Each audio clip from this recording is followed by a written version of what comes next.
The topic sketching curves.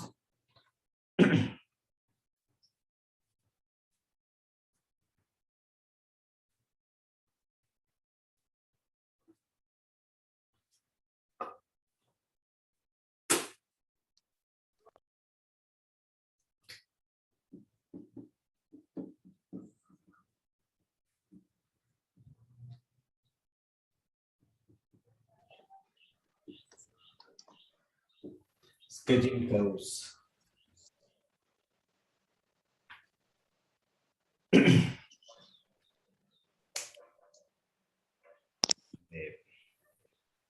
Oh. මේ side එකකින් film එකකුත් බලලා ඉතිය ළමයි මේ දෙරණ යනවා මොකද්ද අරුවම්ද මොකද්ද කියලා එකක් හරි කන්සෙප්චුවල් නම් ඒක හොඳයි ගොඩක් වෙලාවට හැබැයි මම දැන් පහුගිය ටිකේ මෙහෙම බැලුවා ගොඩක් ෆිල්ම්ස් හදලා තියෙන්නම මේ කවුරු හරි මැරිලා ඒ ආත්මයෙන් පරිගන්න කේස් හරි ඒ වගේ තමයි ගොඩක් ඒවා තියෙන්නේ රයිට් බට් එනිවේ මේක හොඳ කන්සෙප්චුවල් ෆිල්ම් එකයි නැත්නම් අර ෆිල්ම් එකක් විදිහට හදාගන්න බැරි වෙනවනේ ඉමේජිනරි පාර්ට්ස් දාලා එන කොහමද ආත්මයක් ගන්න වැඩේට හරි right anyway now when we go for this sketching curves right understand the speciality of studying this part right now after studying sketching curves right then you can understand lots of polynomials, partial fractions, and that all the concepts also graphically, right? You can make part of study benefit right? You can have lots of algebra idea graphically, right? The algebraic idea graphically they are not passing more interest clear, right? Anyway, you know that in partial fractions and polynomials, right? We discuss lots of types of questions, right? Then that all the categorized things right are having some relations with this curve sketching right let's see part by part right I have a set of examples right so we can discuss that one by one then after studying this all the examples right you will be able to have a very good idea of that sketching curves again අනිවාර්යයෙන්ම මම ඔය කතා කරන examples ටික කරාට පස්සේ ඔයාලට past papers හදන්න බැරි ගණක් නෑ ළමයි right you can do that everything and usually sometimes when you go to the exam you may be selecting differentiation question first in the PO paper right ගොඩක් වෙලාට එහෙම වෙන්නත් පුළුවන් clear right anyway calculus is not the hard part right so it's manageable so therefore understand that right there are few sets of examples so we have discussed that all and let's see how to correlate this one with polynomials also right now you know that when we go for that sketching curves right that means graphs on the oxy plane no? right graphs on the oxy plane right see right I'll start from the beginning itself right so you know that the first graph that you met right what are the first types of graphs can you remember the graphs of the form right y equals right y equals k and x equals something like m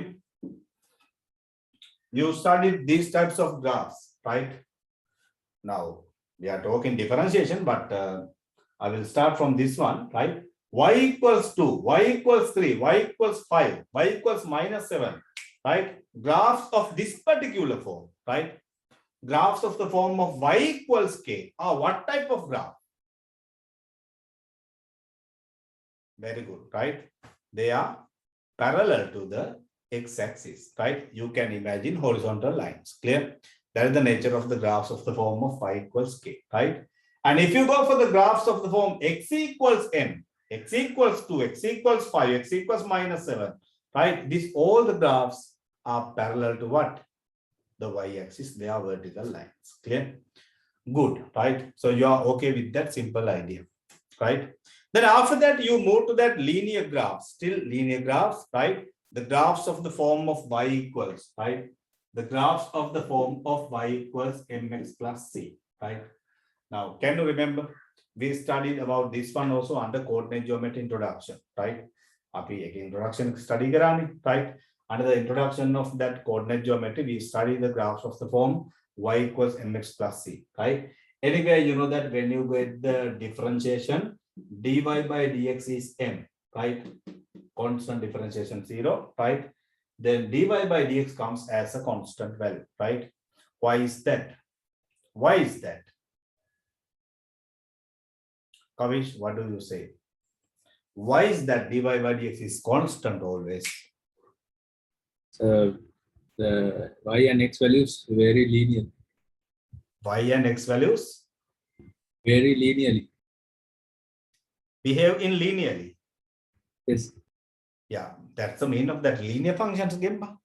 I'm asking, why do we get constant then after differentiating? So you know that this is the function. This is the function. What is this? Gradient. Gradient function. So gradient function is a constant value, right? Yes. This is the function. This is the gradient function. Gradient function is a constant. That means the gradient is always constant, right? So therefore, these functions are having constant gradients. That means constant slope. So that's why we get straight lines. Clear? So we don't need to discuss much about these functions by differentiation. But just listen carefully because we have to have right starting point. In the water, basics right? We know these functions, and now these functions also. Clear, right? And if I go for these functions, y equals, right, x squared minus 2x minus 7, something like that, right? You know that these functions are quadratic functions, okay? Right? These are quadratic functions, right? Then quadratic functions are having, we studied quadratic functions also, right? Quadratic functions are having graphically a what type of shape? What type of shape, Rahul? A parabolic shape. Parabola. Rahul, you are Rahulan or Rahul? So I go by the name Rahulan, but it's Rahul. easy for people to call Rahul. Okay. Then for which one you like, Rahulan or Rahul? So anything's good.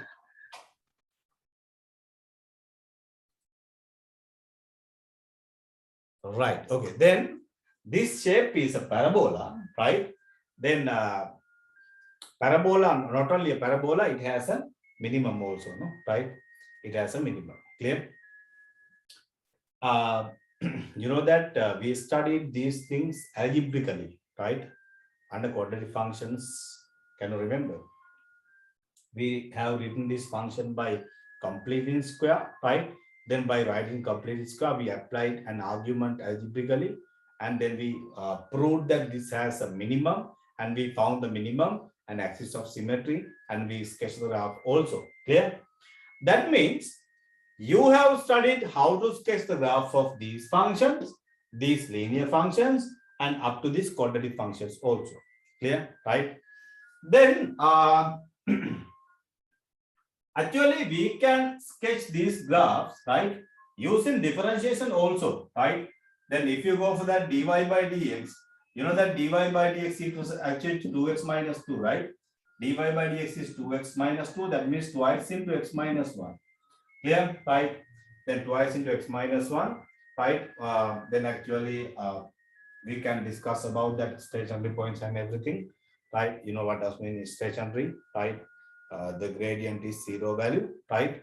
Then when dy by dx equals 0, right? When dy by dx is equal to 0, you know that x equals 1. You want to make a complete square what, right? So you are getting that axis of symmetry, right, is x equals 1. Clear, right?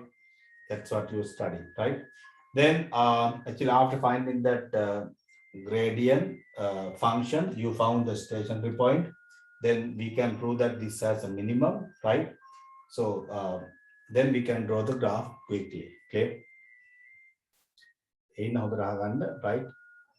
Although we can, right, draw the graph of the quadratic functions by differentiation, right? If you are given a question in the PO paper as the 11th question, right?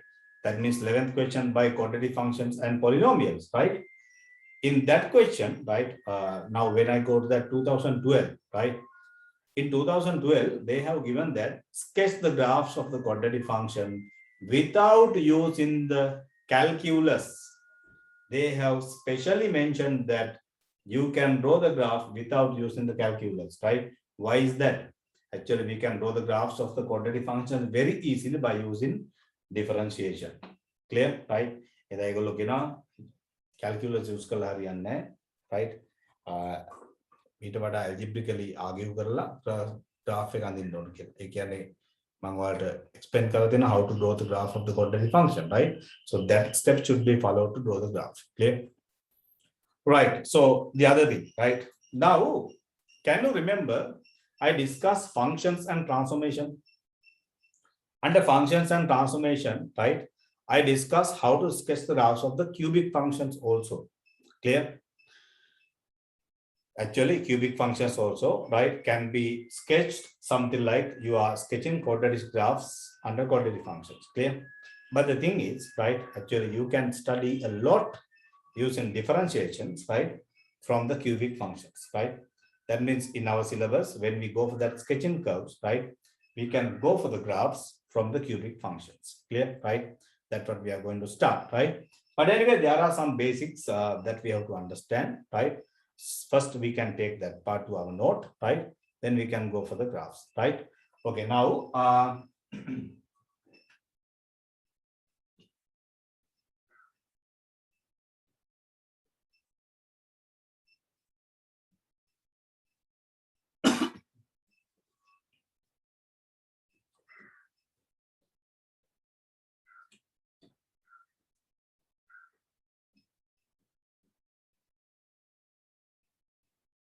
right, okay, then there are a few theoretical concepts, right? So we can take that to our note, right? Then we can go application, write down. Consider that the function y equals fx. Consider that the function y equals fx. Consider that the function y equals fx. Consider that the function y equals fx has a stationary point. Consider that the function y equals fx has a stationary point.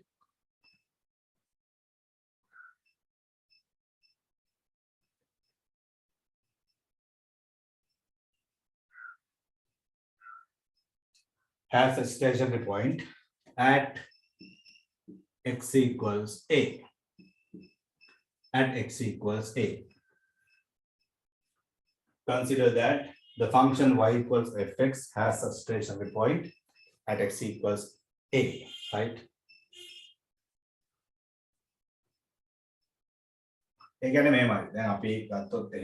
Right? Now suppose that, right, we have a particular stationary point like this, right? Now this x value only a, clear? Now here dy by dx equals 0, right? Okay, then now actually understand that this is a very closer point to this point, right? A neighborhood point, right? Okay, then anyway, I'll take this as a minus delta, clear? You know that delta is a very small real number, right? If you draw a tangent, right? So you can see that here dy by dx is positive, right? Now, similarly, I will take, right, a point A plus delta, right? If you draw a tangent, the curve has dy by dx negative, right? That means, you know that after this A, the function is decreasing, right? Before this A, function is increasing, clear? Therefore, we can see that, right, y equals fx has, right, has a maximum, okay? Maximum at x equals a, right? We can determine that this function has a maximum at x equals a, clear, right? That's how we determine, right? Okay, now please take this graphical part and conclusion.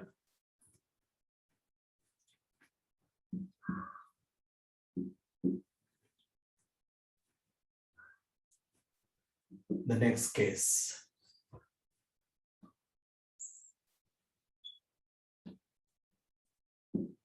X, Y.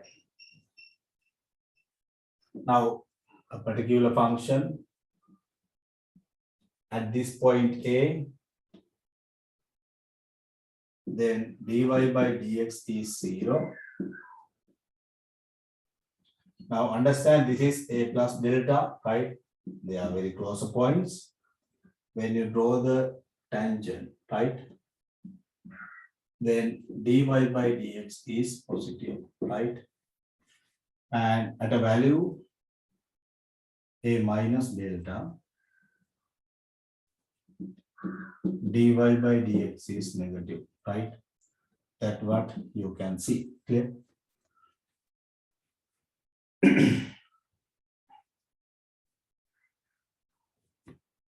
The next case, x, y,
we can take this all to our note.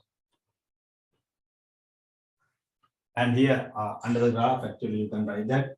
Therefore, y equals fx as a minimum at x equals a.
Right.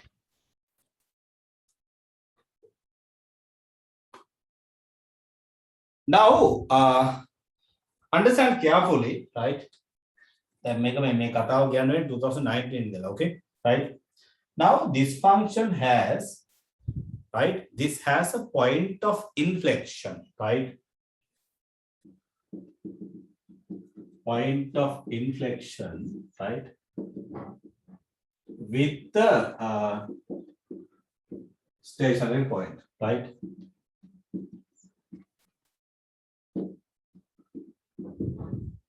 Clear?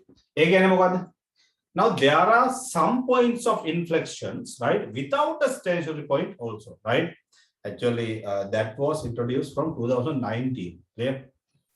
එතකොට ඇත්තටම ළමයි ඒ ගැන සෑහෙන ලොකු discussion එකක් ගියා. ඒ වගේම 2019 exam එකෙත් ඒක ඇහුවා. හරි? හැබැයි ගොඩක් වෙලාවට ඔය එක එක පොඩි පොඩි ඩිජිටල් ට්‍රේනින් ප්‍රෝග්‍රෑම්ස් තිබිලා ඒ ටීචර්ස් ලාගෙන් ආපුවාම එහෙම හරි අයිඩියා එකක් දීලා තිබ්බේ නැහැ. හරි? ඒතර මම ඔයාලට ෂෙයා කරා නේද බුක් එකක්. Can you remember that I shared a differentiation book, calculus book, Kavish? Yes, sir. ඒක ඔයාලා ගත්තද? ඒක download කරගත්තද?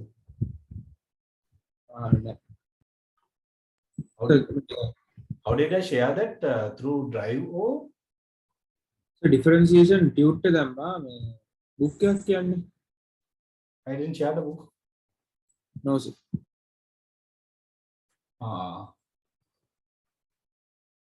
So you told that you're going to share it via Telegram or something. Yes. Drive එකට share කරොත් download කරගන්න පුළුවන් නේ. පුළුවන්, sir. Yeah, that is a very good, actually it's one important book. A book එකෙන් තමයි ඇත්තටම මම idea එක ගත්තේ teach කරන්න. හරි. ඒකේ හොඳට mention කරනවා ඔය stationary point without the inflection point, right? That can be discussed a bit later, right? We know it at the beginning itself, right? Let's have a discussion with this point of inflection with the stationary point, right? Okay, then write down under the graph, right? Therefore, the function y equals fx. Therefore, the function y equals fx has a point of inflection with the stationary point, right? Therefore, the function y equals fx. Therefore, the function y equals fx has a point of inflection. Has a point of inflection with the stationary point, right? With the stationary point, right? And that is inflection with the increasing type. No, see, the function is increasing just for a while, stationary, and again increasing. Clear? Now, similarly, we can have the decreasing type also like this. Clear?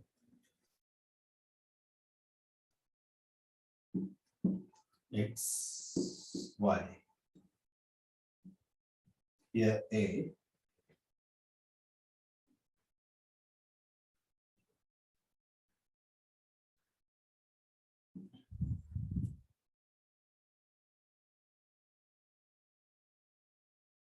Right, like this. Clear? Then here A plus delta, right? And this is A minus delta. Okay. My graph is accurate. These 2 points are almost closer. Okay. Here dy by dx equals 0, right? And dy by dx is negative, right? And here also dy by dx is negative, right?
Actually, now here, write down within bracket a point of inflection with the increase in function, right? Here within bracket, write down a point of inflection with an increase in function, right? A point of inflection with an increase in function. A point of inflection with an increase in function, right? ඇත්තටම ඔයගොල්ලෝ මේ English medium එකේ parts දෙකක් විතර define කරලා නැහැ, right? This also called point of inflection, that also called point of inflection, right? Now understand, right? Point of inflection can happen, right, with an increase in function, right, or else decrease in function. Clear? Okay, now write down here, right? Did you draw the diagram? Alana, did you finish? Yes, sir. Right. Okay, then write down. Therefore, the function y equals fx. Therefore, the function y equals fx.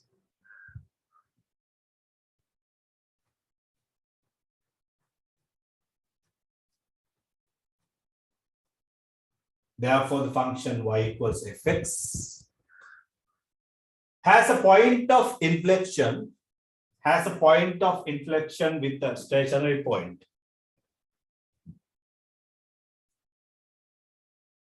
Y equals fx has a point of inflection with the stationary point.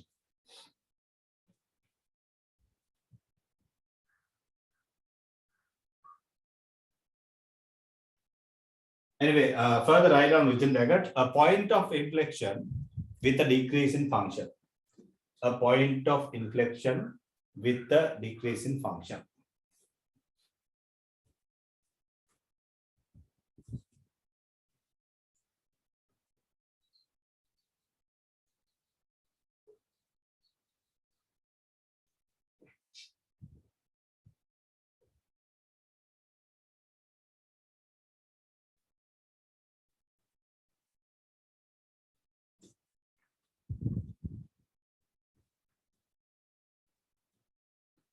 Right. Okay. Then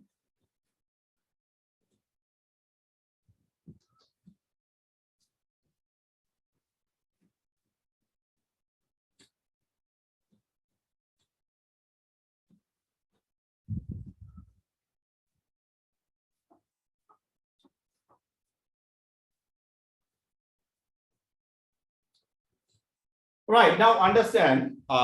Now we are going to draw the graphs of functions.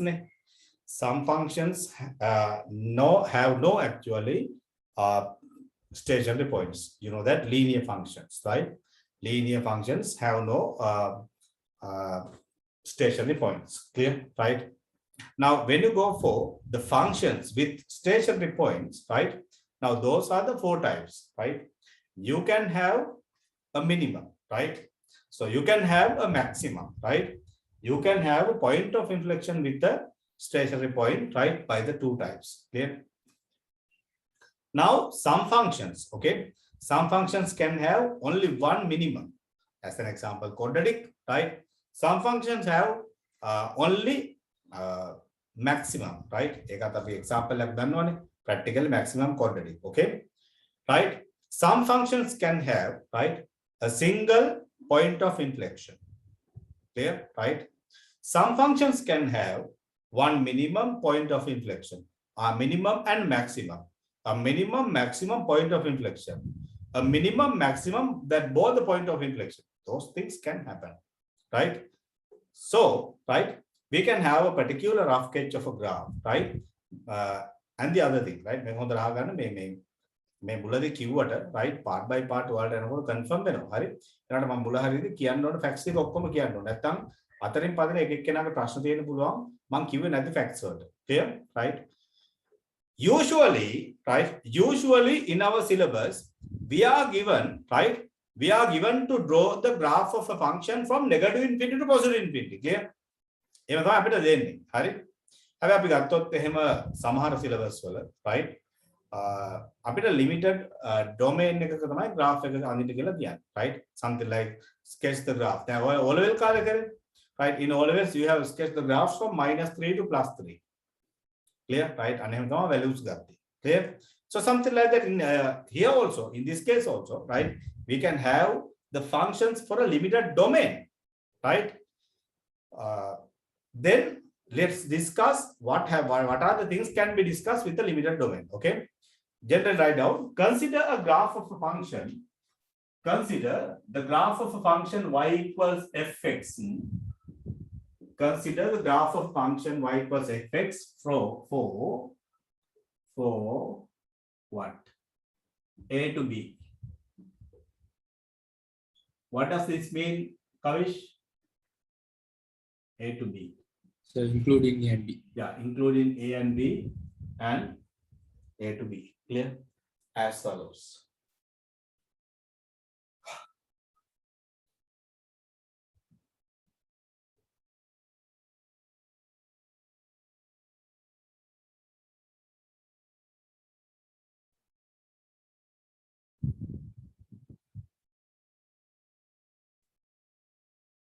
Okay, let's take like this, increasing, right?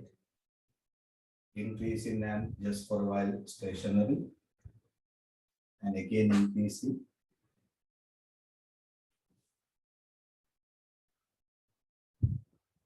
And maximum.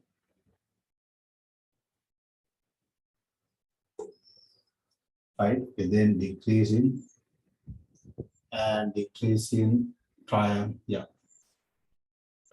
to control that, but can't. Then still decreasing and minimum, then increasing. Maybe I'll take like this.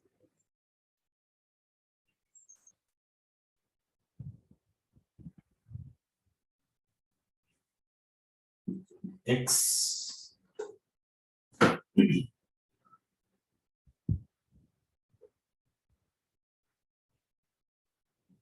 This is A, okay? Yeah.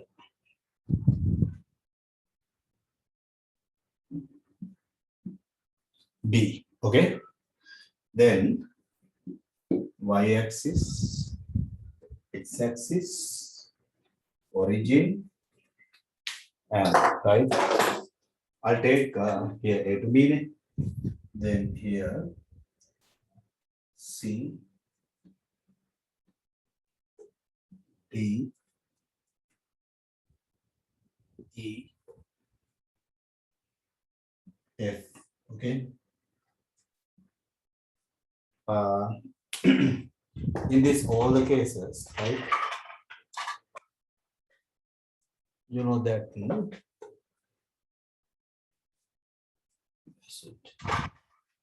Yeah. In this all the cases, you know that when you draw a tangent, the tangent is horizontal, okay?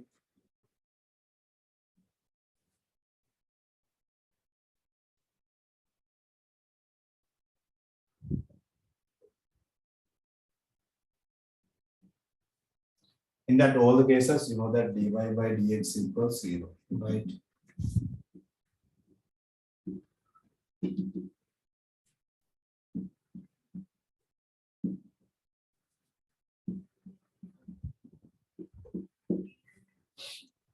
Right, okay, then this is called, right?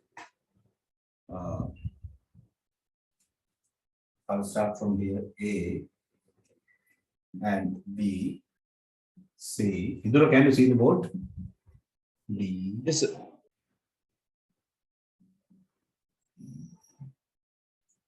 B, මෙහෙම ගමුනේ.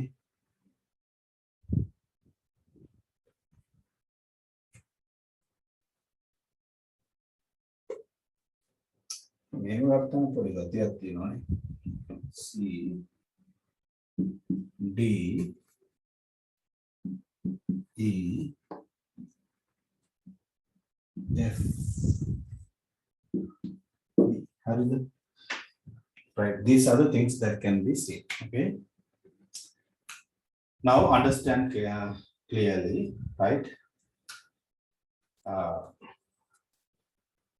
Here, you know that C, D, E, F, right?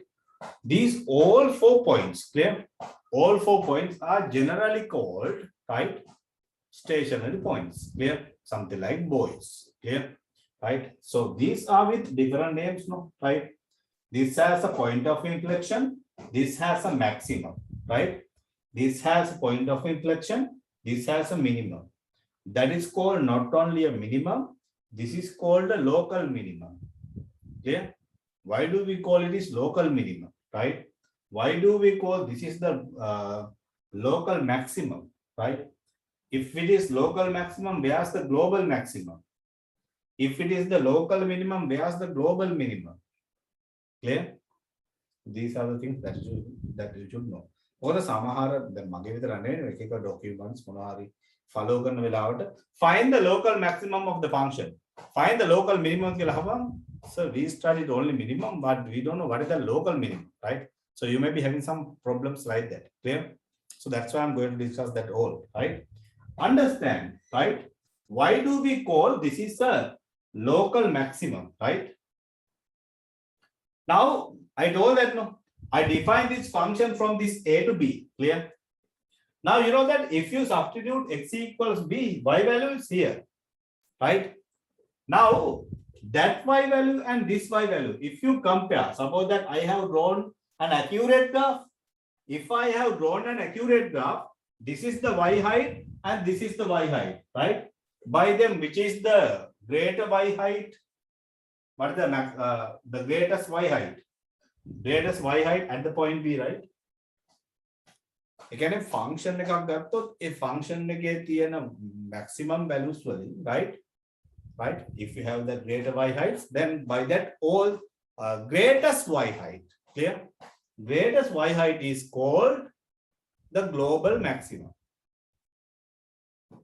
එහෙම නෙවෙයි ඉතින් ඒක ඇත්ත, right? දැන් මේ curve එක මෙන්න මෙහෙන් stop කරා කියන්නකෝ. If so, this is greater than that, no? Then this is called the global maximum. Clear?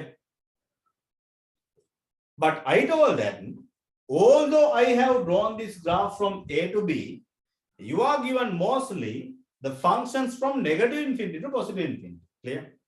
If there are negative to positive infinity, then what? Right? Godak kala global maximum make sometimes infinity. Right? I'll discuss by examples. But we can take by this function itself. What does mean? Local minimum and global minimum, local maximum and global maximum. Okay. First, take the graph with these points clearly, right? I on but a closer shape clear. Okay, take the graph. Arkam, can you see the board clearly? Yes, sir. All right. Okay.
Abhiram, finish?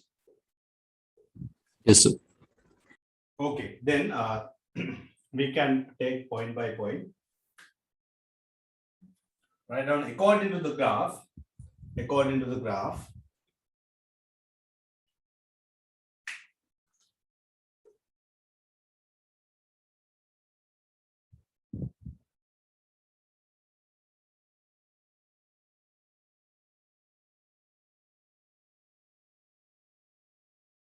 According to the graph,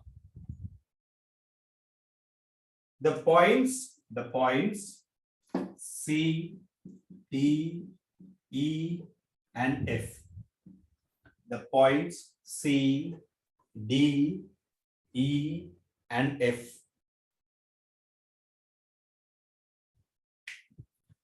are called stationary points.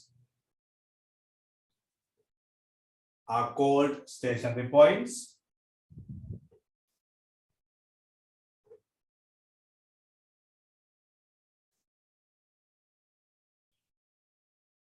Are called stationary points, right?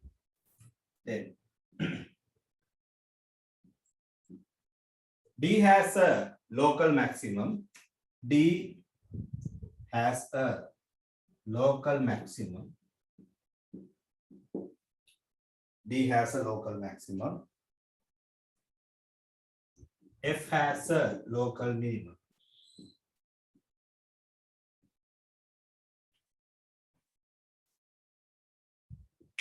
F has a local minimum.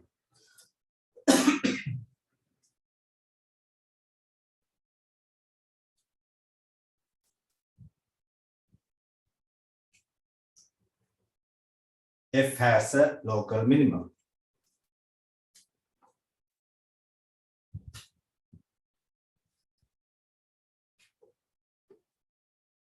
C and E have points of inflection. C and E have points of inflection. C and E have points of inflection because I mentioned earlier that they are having that stationary points, right? Then no need to write again and again, right? C and E have points of inflection. Points of inflection.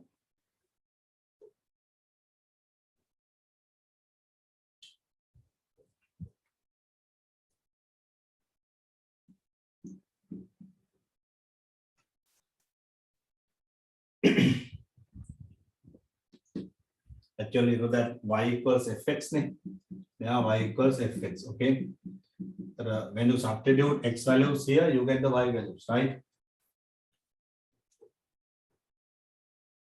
Write down since may put additional, right? Since fb is the greatest value of the function. Since fb is the greatest value of the function,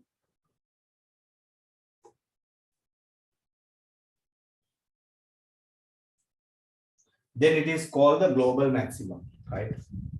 Then it is called the global maximum.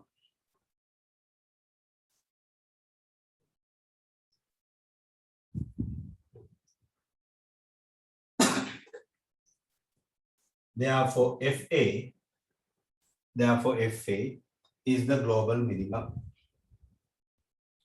Therefore, FA is the global minimum.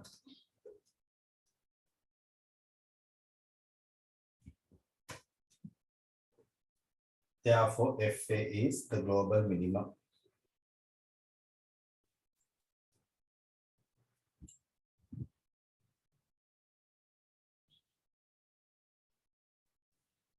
I discussed the theory, how to theory identifying that maximum minimum by the previous parts, clear? Taken part by part, right? So therefore, we don't need to repeat again and again, right? So we know how to identify maximum and minimum, clear? Okay, then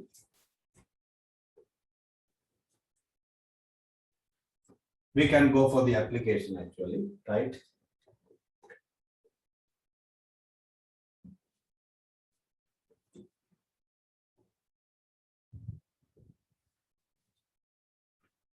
Write down a subtopic, sketching graphs of the polynomial functions. Sketching graphs of the polynomial functions.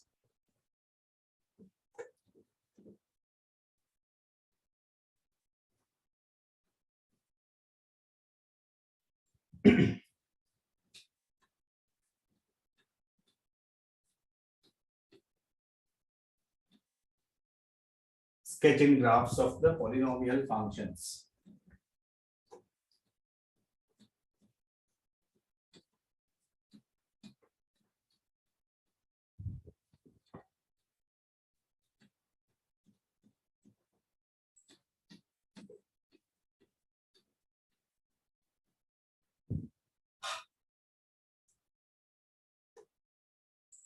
Right, now this is how we sketch the graphs of the polynomial functions, right? I will discuss few examples until you are getting okay to, that means until you are practicing this all the steps, clear? Right, okay, take the first example, write down.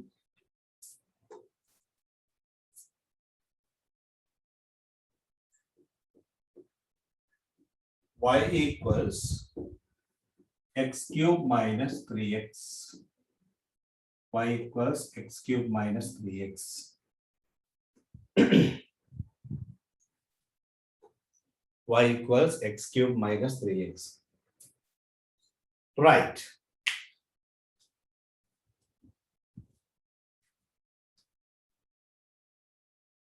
Right, okay, now if you have written the function, right?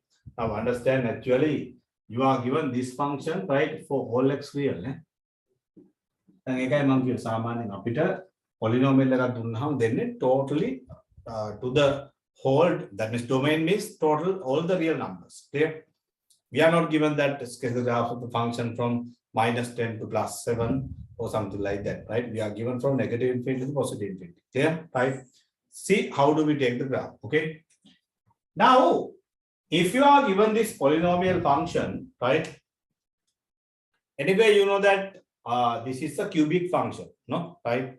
It's a cubic function. When you go for the graph, right? First, you have to find out actually stationary points and you have to identify their nature. That means whether this curve has a maximum or minimum or both maximum, minimum or whatever. Clear? This is how we understand. Very simple, right? First, we go for the gradient function, right? What is the gradient function? You know that 3x squared minus 3. Clear? 3x squared minus 3. But if you get the gradient function, then understand that the gradient function should be written by the maximum simplest way, right? That means actually this should be written by the simplest way, right? What does mean the simplest way? You have to write down that all the maximum factors. Clear, right? Okay, now here it's very simple. No? dy by dx equals, you know that thrice into x squared minus 1. So what are the factors of x squared minus 1? X minus 1, x plus 1. Clear? Simple, right? Then at stationary point, right? At stationary points, right? So you know that dy by dx, right? dy by dx equals 0, right? dy by dx equals 0, right? That means you can see that, right? X equals 1 or x equals minus 1. Why is that? dy by dx means this one. This one equals 0 means 1 or minus 1. Okay? That means you can understand that there are two stationary points, right? There are two stationary points corresponding to the x values -1 and +1. Clear? The thing is, right? If you found the x values, you have to find out their y values also. That means this is the y function.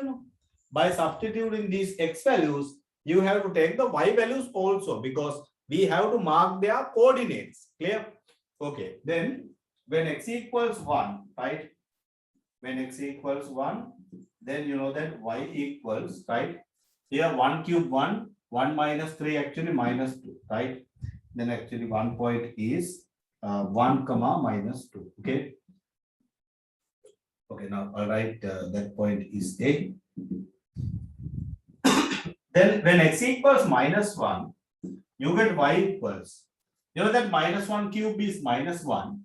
Here minus 3 to minus 1 plus 3. Plus 3 minus 1 is actually plus 2, right? That means the point B is actually minus 1 comma 2. Clear? That is the other point. Okay. So we found, right, the two coordinates of the stationary points, right? Now we have to understand, right? We have to understand whether they are maximum or minimum, right? By these stationary points. Okay. How do we do that? Now, shall we go for the table for x lesser than minus 1, between minus 1 and plus 1, and greater than plus 1. Clear? Now, in these ranges, right, we just take dy by dx. Okay. Dy by dx, right? Now, decide an integer value lesser than minus 1. Any integer value lesser than minus 1? Minus 2, right? Okay, now if you put minus 2, where? Now see, if you put here, you can understand very easily. This is minus, then minus into minus, you get plus. Okay? What does it mean? The function is increasing. Otherwise, instead of this sign, you can write in words increasing. Doesn't matter. Clear? Right? You can give this symbol, or else you can write in words increasing. What does it mean? The function is increasing until minus 1 from negative infinity. Right? Negative infinity minus 1 function increase, right? Okay, then between minus 1 and plus 1, what happened? Decide an integer value. Right. If you put 0, right? If you put 0, you get minus into plus, right? That means you get minus. That means the function is decreasing. Right? Function is decreasing. Okay. Then ඔයාලට පොඩ්ඩක් chance එකක් තියෙනවා මෙන්න මෙහෙම mark කරගත්තොත්, right? If you mark like this and if you like this, because you know that at x equals minus 1, we identify that gradient is horizontal. That means actually the graph this type, right? Clear? What does it mean? The function has a maximum at x equals minus 1. Okay. Then here this decreasing, right? Stationary and increasing, right? Like this. Because why? Plus into plus, you get plus actually, right? If you put an integer less greater than 1, plus into plus, you get plus. Okay. Now the function has a maximum at x equals minus 1 and minimum at x equals 1, right? That's what you can understand. Okay. And there's another important thing, right? You have to find out, right, the point that the curve cuts the y-axis, not the points on the x-axis, right? You can find out the point that the curve cuts the y-axis. You know that on the y-axis means x value is always 0, right? Put x equals 0, then you can see that y also 0, right? What is the meaning behind that? What is the meaning behind that?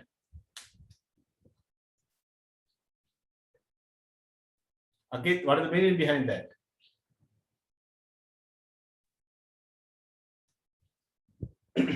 When you put x equals 0, y also 0. The meaning behind that? Yes, passes through the origin. Clear? The curve passes through the origin, right? Next, right? Next, we have to understand the monkey one, right? We are given this function from negative infinity to positive infinity. Limited domain. Then we have to understand what is the nature of the function at negative infinity and what is the nature of the function in the positive infinity. How do we get that? By this y function, right? I'll take the maximum, that means leading term out, right? And I'll divide each and every term by leading term. That means 1 minus 3 of x squared. Can you understand what did I do here? The leading term is x cubed. Then I got that, that means I multiplied and divided by x cubed. X cubed divided by x cubed 1. 3x divided by x cubed means 3 of x squared. Clear? Now, why is that? Did you learn limits? Can you remember that limits at infinity? Can you remember I told that limits and infinity applicable in sketching curves, right? And now is the point, okay? That way you can see that after marking like this, right? When, right, x goes to positive infinity, right? Where y goes, right? When x goes to positive infinity, you know that positive infinity cube, anyway positive infinity, 3 over positive infinity getting closer to 0, then 1 into positive infinity, right? You just need to understand the sign only. Clear? Ekame substitute color, simplify steps are right? But you will be given marks, right? If you identify the ranges. Clear? Right. At x positive infinity, y is positive infinity, right? When x goes to negative infinity, right? Then y. Negative infinity cube, anyway, negative infinity. 3 over infinity, anyway, getting closer to 0, right? Then you will be having y goes to negative infinity. Correct? Right. We have been preparing that all the necessary points, right? Now we can go for the graph. Clear? X, y, right? X, y, then, right?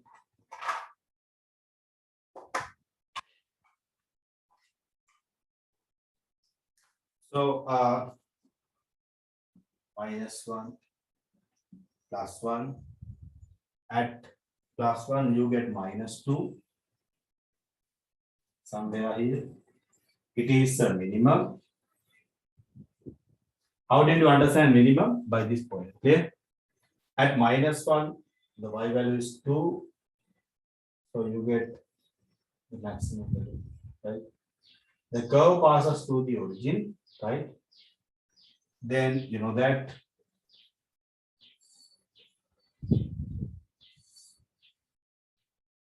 now you know that at positive infinity, the curve goes to the positive infinity, right? Negative infinity, the curve goes to the negative infinity. Clear? This is the graph of the function. Clear? See, from negative infinity, the function is increasing until -1. At -1, you get the local maximum, right?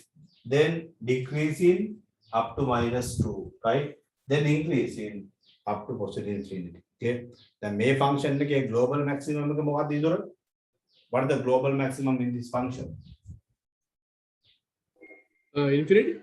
Positive infinity. Positive infinity. Right? What is the local maximum? +2. Okay. Right. That's how we get, right? Okay, now please take the graph.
our second example, 7y plus 6x minus 2x cube. Okay.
Uh, yes, Buddhima. Actually, here the roots are not needed, right?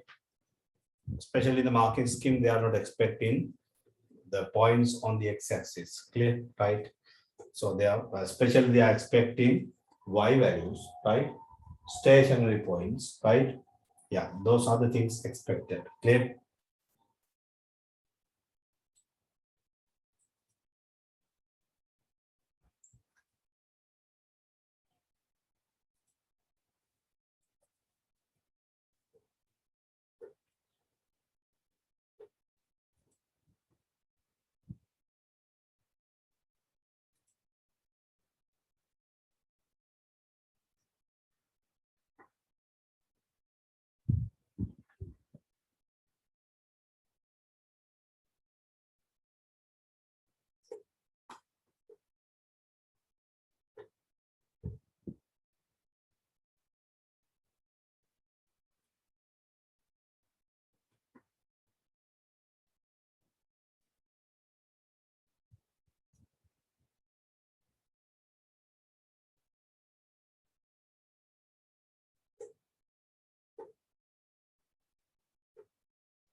Who watched this? Indra Anal, Oh, sir. मैं video को देखा थी ना. There's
මෙන්න මේක මන්නල් ළමයි සෑහෙන වතාවක් බැලුවා හරි මාරම හිතා ගන්න බැහැ perfect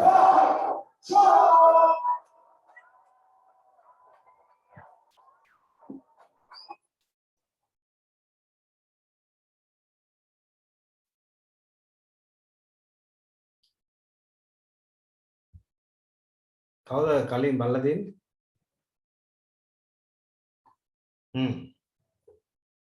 Who are the ones watch that? Right, මම හිතන්නේ එකපාරක් නෙවෙයි දෙතුන් පාරක් බලන්න ඉදිරියට dance එක. Right? කවුද එතන හොඳම performance? කාගේද?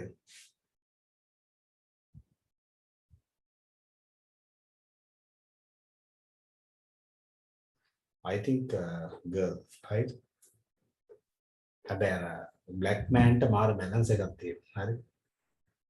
පස්සෙලාවත් බලන්න. Right, I just gave initiation, right? තව සෑහෙන වගේ තියෙනවා අතන break dance ටික. Right? Who got this graph?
Right, we can take the gradient function, right? So dy by dx equals 6x means 6 minus 6x square, right? That means 6 into 1 minus x and 1 plus x, right? Then add stationary point, right? Stationary points, you know that dy by dx equals 0. That means x equals 1 or x equals minus 1. Okay, we got that same values, right? When x equals 1, y equals, right? They are doing substitute here, right? 7 plus 6, 13. 13 minus 2 means 11, right? I'll take 1.1 comma 11. Okay. When x equals minus 1, right? You'll be having 7 minus 6 is just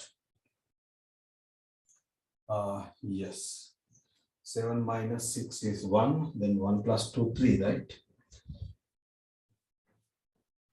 I define b, then minus 1 comma 3, right? Minus 1 comma 3, right? Okay, now we can go for the nature of the stationary points for x lesser than minus 1, between minus 1 and plus 1, and greater than 1. Clear? Now, when you check dy by dx sign, right? When you check dy by dx sign, you can see that, right?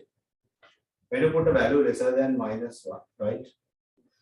When you put a lesser than minus 1, suppose that you put minus 2, then here 1 minus minus, right?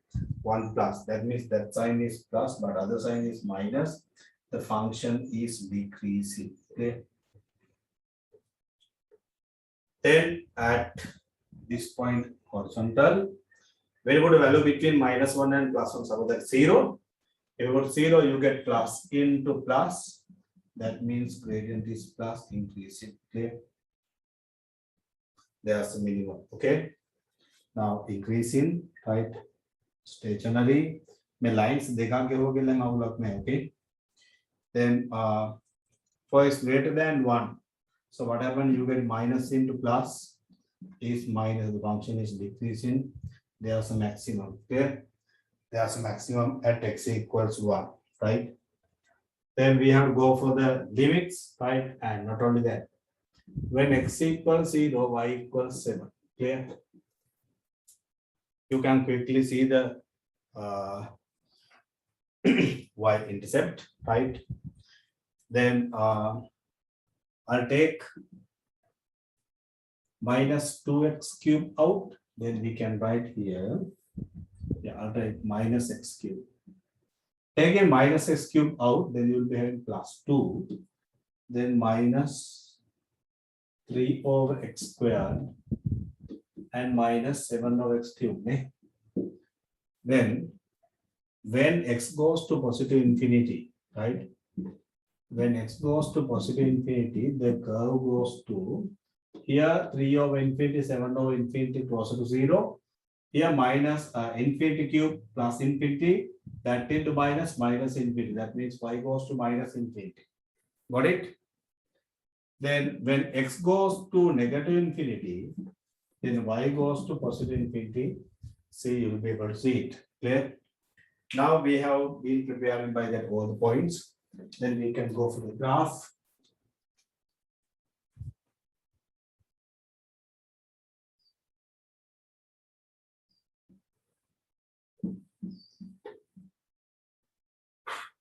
At x equals 1, y is 11, and minus 1, y is 3. Suppose that 3 is here, so it is a minimum, right? And passes to 7, and x equals 1 is 11. Okay.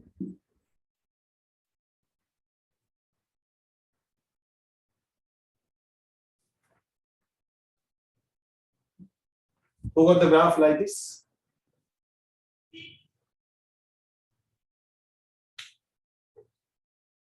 Right, good. The graph will be like this, right? Now, shall we go to the tute? In the tute, page number 16, right? In the tute, page number 16.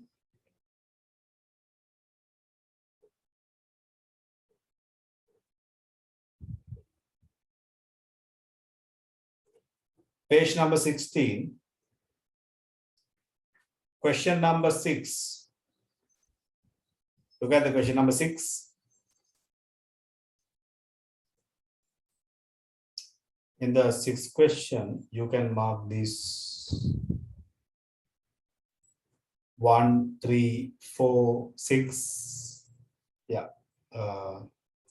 1 to 9 all as your homework, but go to the third part right now, right? 6th question, third part.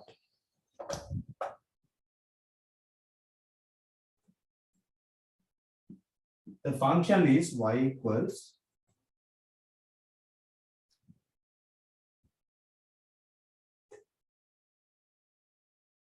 3x to the power 4 and minus 2x to the power 6. Yeah, we sketched the graphs of two cubic functions, right? Now we are moving directly to another polynomial function with the degree 6. Clear? Okay, let's start this also. Those who are not done, please copy down the necessary points.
Now in this range, we check dy by dx sign, right? When you put a value lesser than -1, suppose that you put -2, right?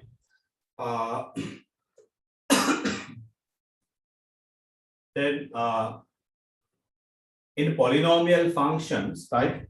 In polynomial functions, for a value lesser than -1, if you put -2, doesn't matter. Clear, right? Then නැත්තම් එහෙම සාමාන්‍යයෙන් අපි දාන්න ඕන -1 minus delta නේ. Right? ඒක වාත වැඩ. Clear? Then it doesn't matter by putting that -2. Clear? If you put -2, right? So you know that this is minus, right? So this is plus.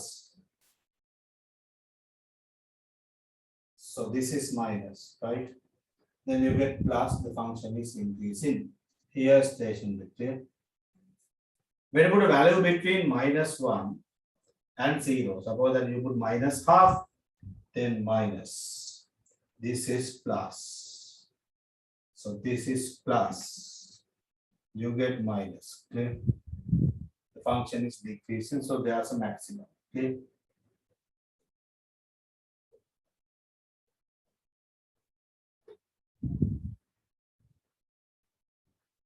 Then decreasing, stationary. When you put a value between 0 and 1, suppose that half, this is plus. This is plus. This is plus. That means plus increasing. There's a minimum. Clear?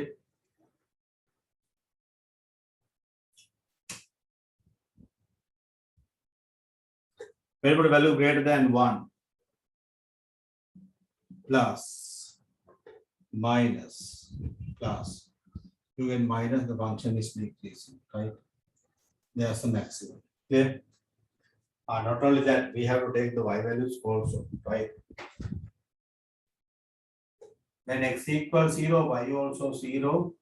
I'll take the point A as 0, 0, actually origin. Clear? I'll define that as of type origin, right? Now, when x equals 1, y equals, right? 3 minus 2, 1. So I'll define that point as A, so you get 1, 1, right? When you put x equals -1, then y equals. If I put -1, then here anyway plus 3, right? Here plus 3 and here -2, right? Here you get 1. I'll define that point B, then you get -1, 1. Okay. -1, 1. Okay. Then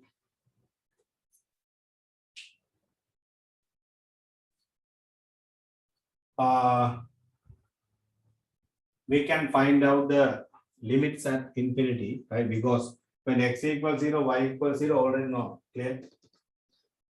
The curve passes through the origin, right? Now, by y equals, if I take x to the power 6 out, then you'll be having 3 over x squared, right? -2.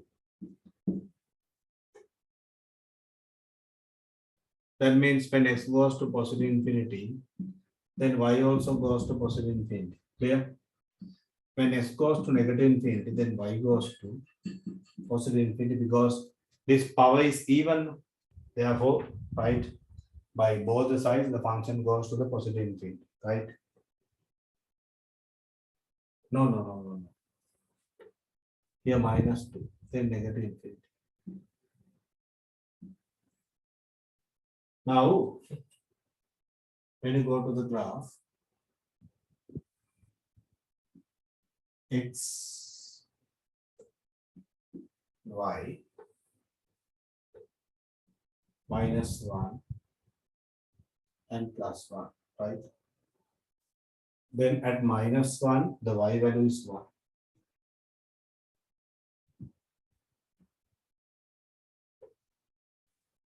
Here minimum. Here y value is 1. Now you will be having a curve like this.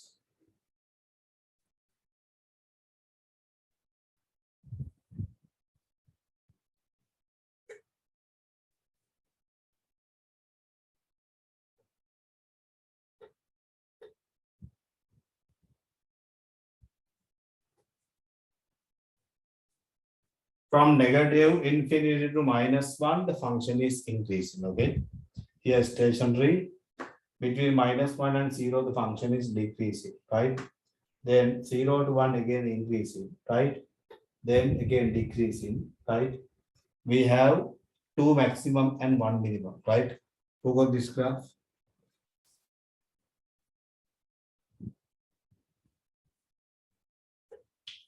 Right, good.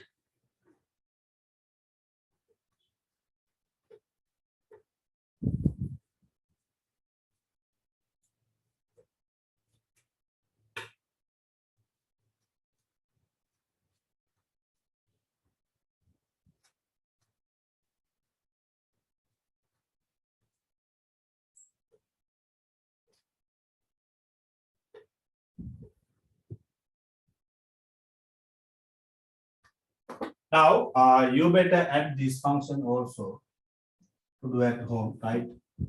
Y equals 2x to the power 4 minus 2x to the power 6 minus 3x to the power 4 and plus 2 plus 1, right? Now keep similar area, right? That means, you can estimate same area for this question also, okay?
Another example, y equals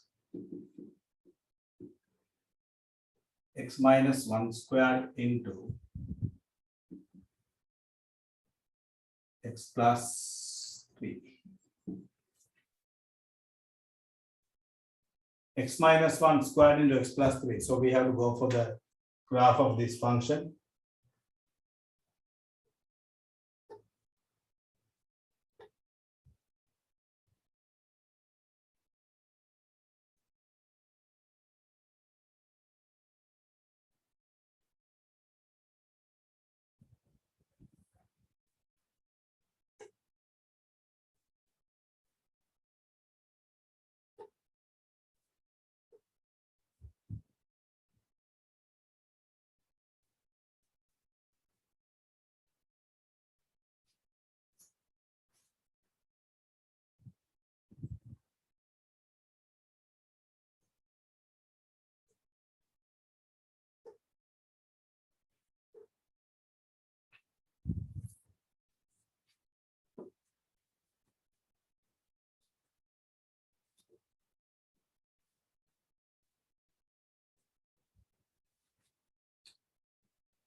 So when you take the gradient function, right? How do we do? We can differentiate by the product rule and chain rule, okay? You know that if you keep x minus 1 squared, then x plus 3 differentiation 1 and plus x plus 3 into, then x minus 1 squared means twice into x minus 1 into 1, clear? So here we have used that the chain rule, right? Now when you go for further simplifications, actually this is how we factorize. You know that x minus 1 is the highest common factor, right? And then we can write actually x minus 1 plus 2x plus 6, clear? Now we can see that here x minus 1 into 2x and here 3x and plus, right? 5, clear? 3x plus 5. We can take the gradient function like this, clear? Para හොඳට මතක තියාගන්න මේ question එක මම discuss කරන්න important point එකකට, right? Because you know that this also just a cubic function, no? Right? It's a cubic function, but there's a difference, right? What is that? It's a cubic function with a repeated factor of linear, right? Cubic function with a repeated factor. මතකද? In polynomials, right? Finding the remainder divided by a repeated factor. ඒවත් මේකට relate වෙනවා, හරි? But anyway, let's see, right? How do we take the graph and how do we understand further by the graphs, right? Anyway, then find the stationary points with their xy coordinates and then go for the nature of the stationary points, identify what are the maximum minimums and then go for the graph.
Uh,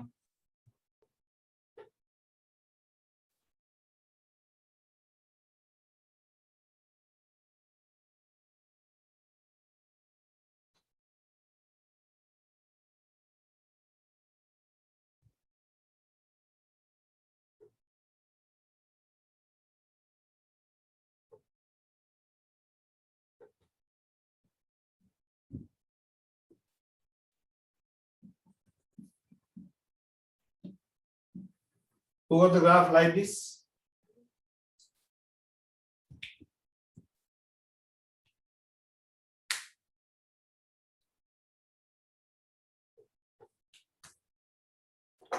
Uddima, can you tell me the special property than the other graphs?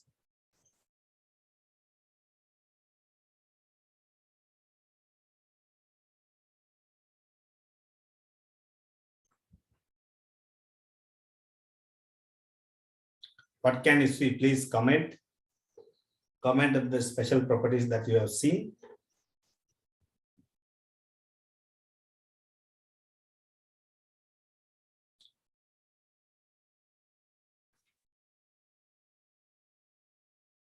No idea. What do you think? What are the things that can be seen?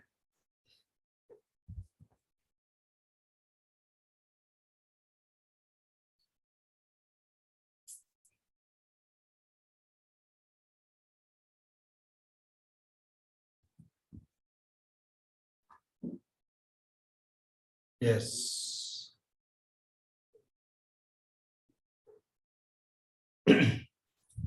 The special property is one root is missing. Usually a cubic function, right? A cubic function means a cubic equation can have maximum 3 distinct roots. That's true, right? But you know that because of this repeated factor, the repeated factor, that both the solutions coincident, right? If you have x minus 1 squared equals 0, x plus 2 whole squared equals 0, right? If you have something like this only, you are getting real and coincident roots. Clear? That means delta is 0 in that case, right? Similar way, right? If you have a repeated factor with a cubic function, with a quartic function, with a degree 6 function or whatever, in whatever function, if you have a repeated factor, right? If you have repeated factor, definitely the curve touches the x-axis at that x value. See? දැන් මේකේ තව application එකක් තියෙනවා හරි පොලිනෝමියල්ස් වල ඒකයි මම කියන්නේ සමහර ගණන් මම ස්කූල් ටර්ම් ටෙස්ට් වල දැකලා තියෙනවා ඩිෆරෙන්ෂියේෂන් වලට කලින් රයිට් රිමයින්ඩර්ස් හොයන්න එක එක ක්වෙස්චන්ස් අහනවා හරි ඒවා නිකන් අපි කියන කටපාඩම් කරන්න පුළුවන් හරි මීනින් එක දන්නේ නැතුව තේරුමක් නැහැ ළමයි right now right after studying this one right again there are some parts in polynomials right especially understand that right the curve touches the x-axis at x equals 1 means right mainly because of there's a repeated factor right එතකොට මෙන්න මේ වගේ term එකකින් divide කරලා remainder එක හොයන්න එහෙම තියෙනකොට right techniques ටිකක් තියෙනවා කියලා දැනගන්න මම එතන ගිවහම කරන්න right that means I'll solve the questions in polynomials later right but anyway special properties right if we have a repeated factor the curve touches the x-axis at that x value clear this is a simple idea right okay right then this is the actually way of drawing the polynomial functions right then ඔයාලා මේ ටික homework mark කරගන්න especially page number 16 right page number 16 questions yeah right question number 6 question number 6 right now please go to the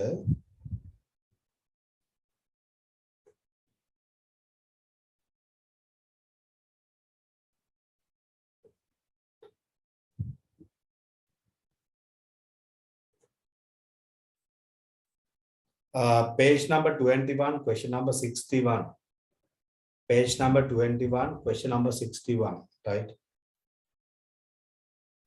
mark them also right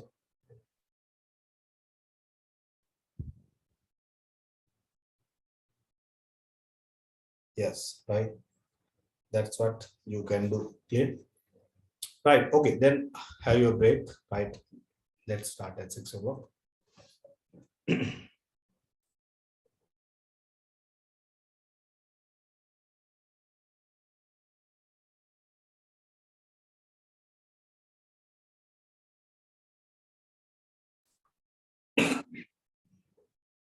The topic is the equilibrium of a rigid body. Equilibrium of a rigid body.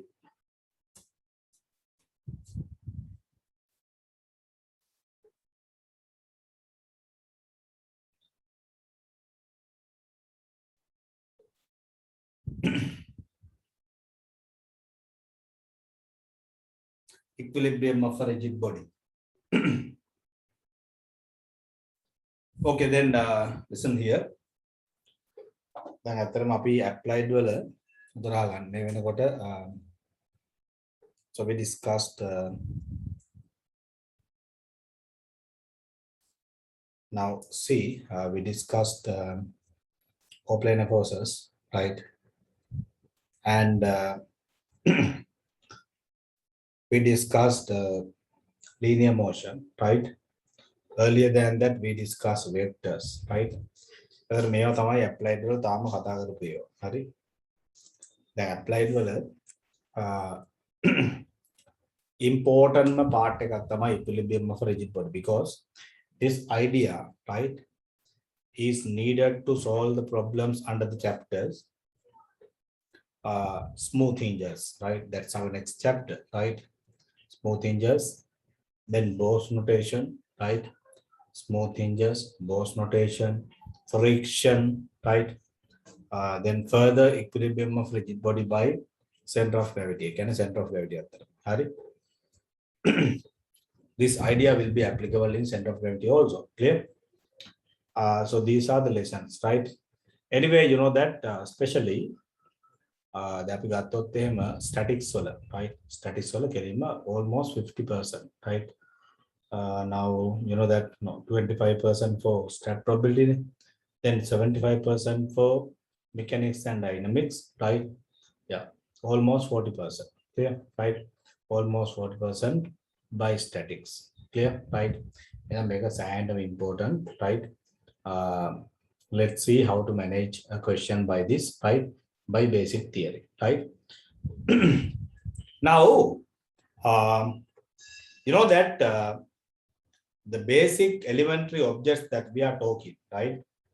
Their first thing is the particle, right? Particle which has, particle means you know that, right? Mass which has no dimension, right? So we discussed equilibrium of particle in the last week, right?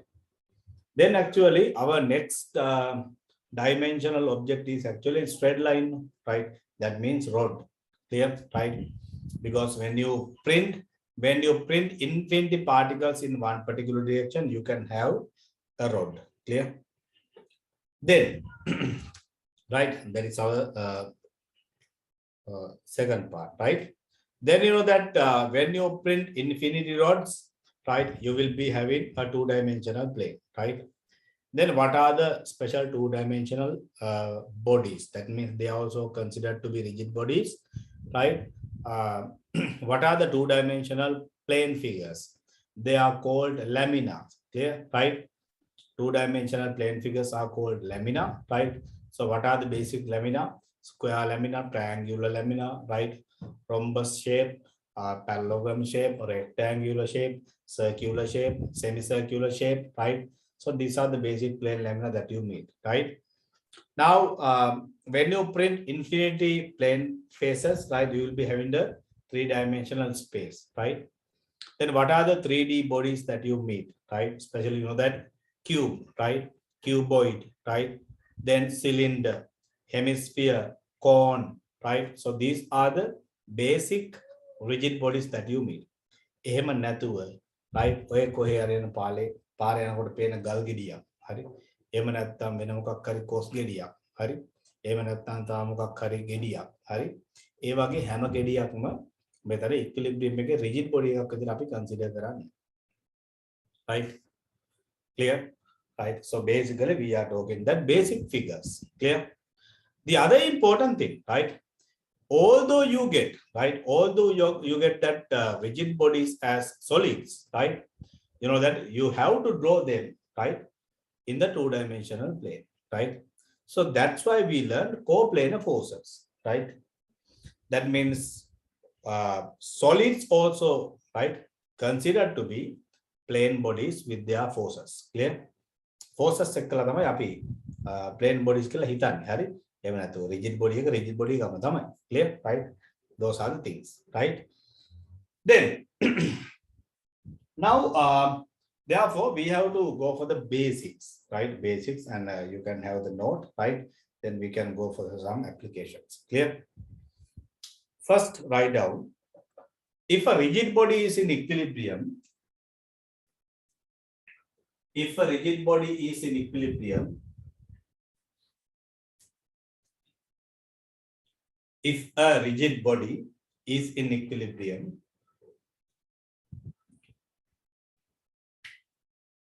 under the action of the coplanar forces, if a rigid body is in equilibrium, under the action of the coplanar forces,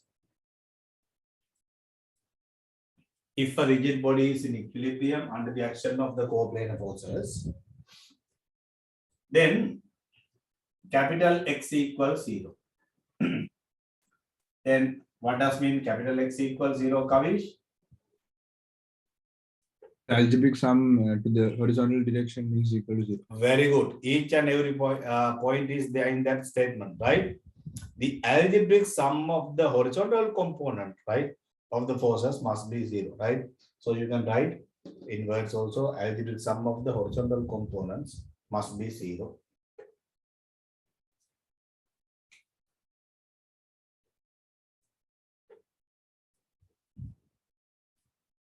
Kavish, the 150th anniversary celebration, ne? Yes, sir. Yeah, I also attend almost 20 minutes. So then I left. I can't stay for a long time.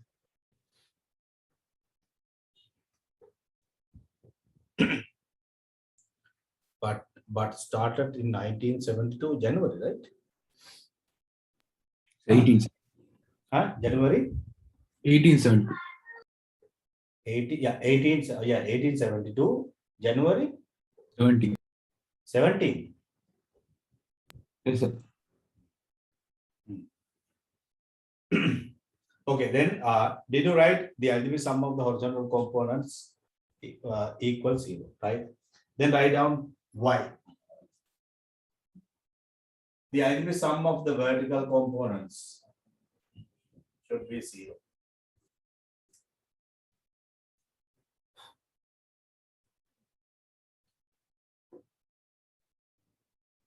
And anyway, put a stand right down under that. It is not a must. It is not a must of taking always.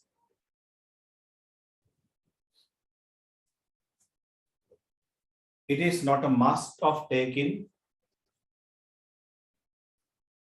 It is not a must of taking algebraic sum of the horizontal and vertical components.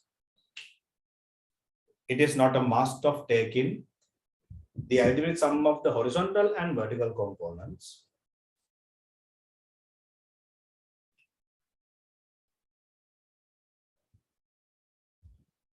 But it is a must of taking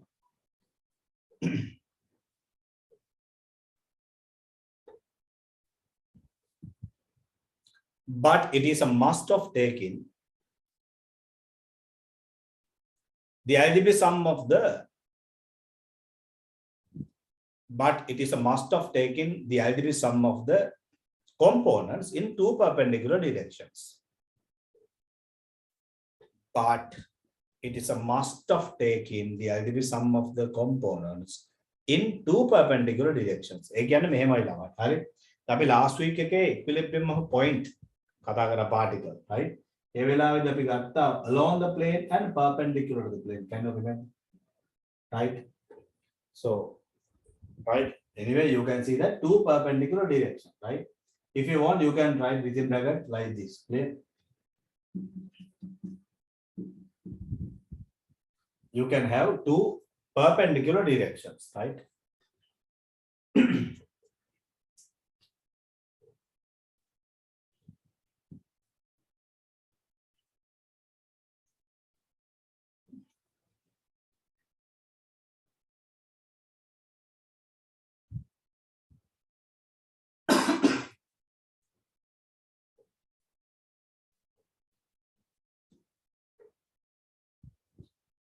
Right, next one. G equals 0. G equals 0.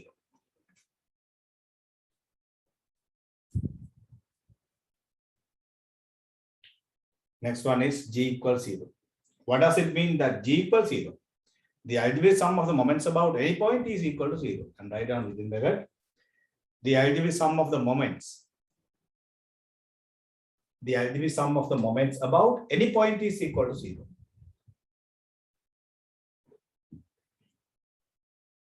The algebraic sum of the moments about any point is equal to 0.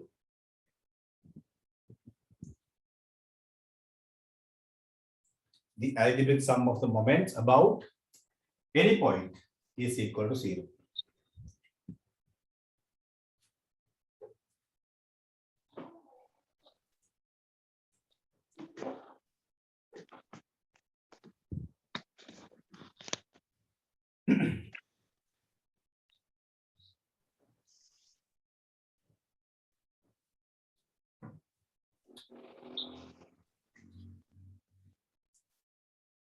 Okay, then you know that we are talking that equilibrium of rigid body, right?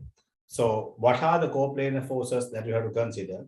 Again, you know that if you are given a rigid body and if you apply a single force, because of that single force, that rigid body is not in equilibrium, right? Definitely it should accelerate. Clear, right? If you talk about the equilibrium of a rigid body, then definitely we have to go for first two forces, right? Then we have discussed the theory for two forces, right? Then we can go for that three forces also, right? Because at the beginning itself, these all the theoretical concepts are needed. Clear? Okay, then write down under that equilibrium of a rigid body under the action of two coplanar forces.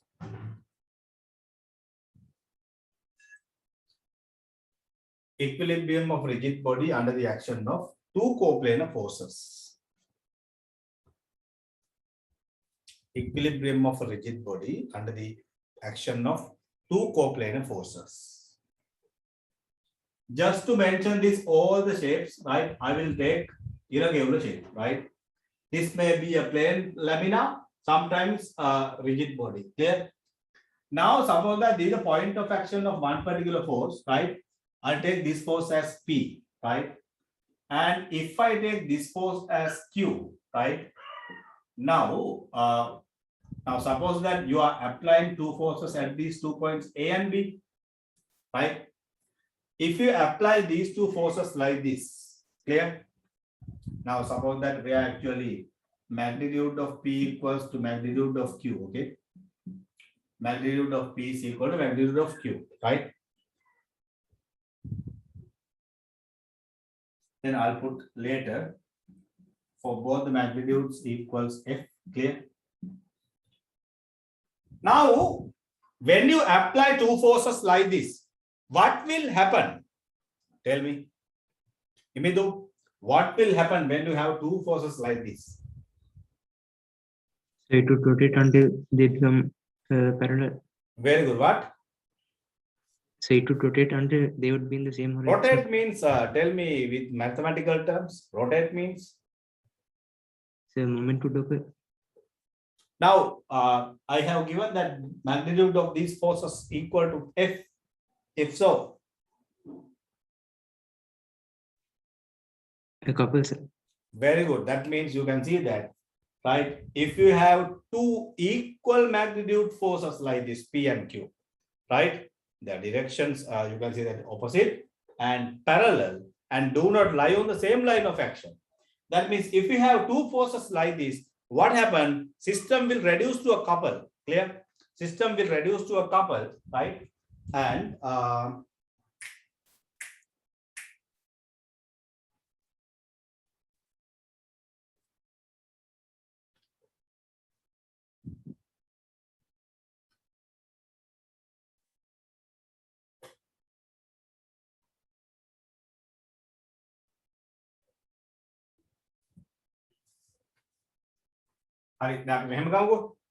Right. Now suppose that this is a rigid body. Okay. You apply one force here, another force here, right? Then when you apply two forces equal in magnitude and opposite direction, what will happen, right? It will come to a single line like this, right? And will be in equilibrium, right? That means what happened?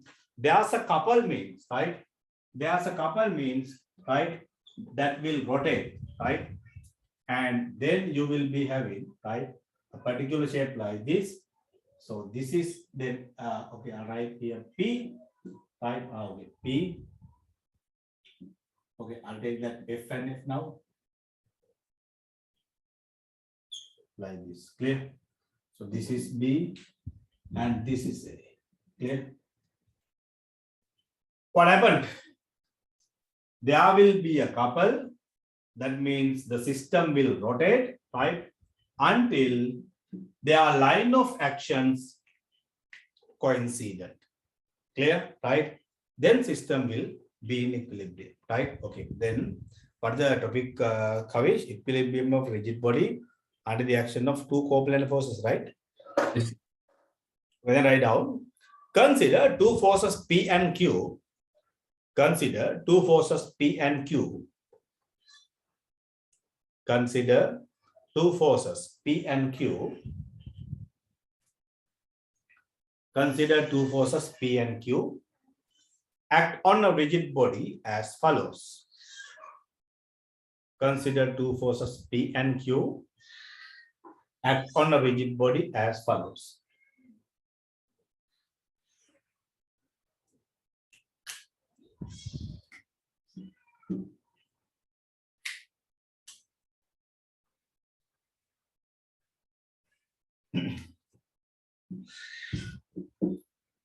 Okay, then mark that both the figures. So can you repeat that part? Consider two forces P and Q act on a rigid body as follows. Consider two forces P and Q act on a rigid body as follows.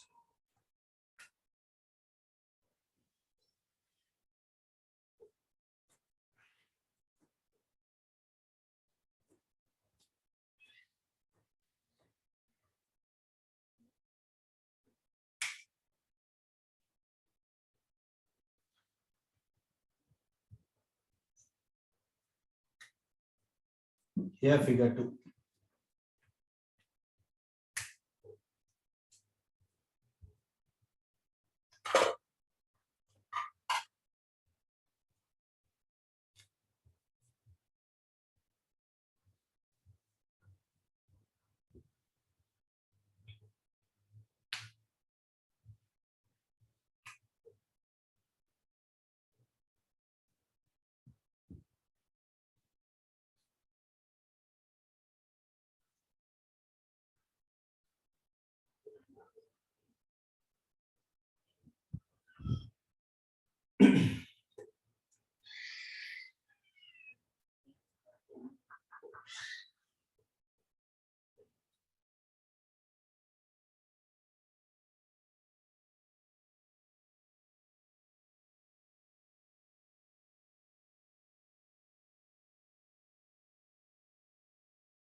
Okay, then write down the rigid body. The rigid body will be in equilibrium. The rigid body will be in equilibrium.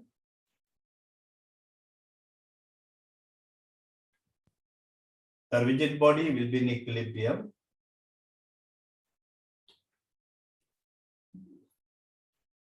with two forces equal in magnitude, with two forces equal in magnitude, with two forces equal in magnitude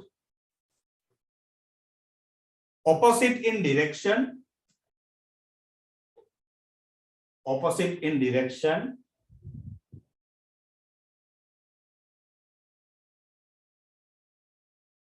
and actually this is the most important part, right? If you want, you can write by different color, right? Equal in magnitude, opposite in direction, with the same line of action, right? With the same line of action. With the same line of action.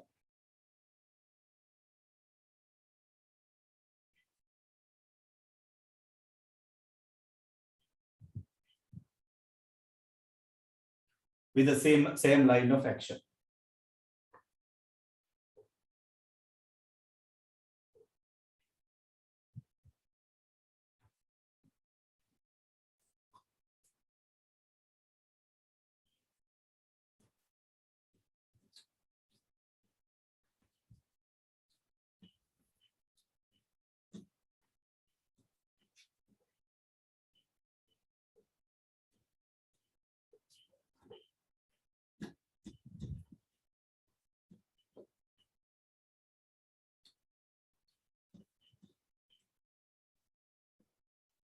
Right, next.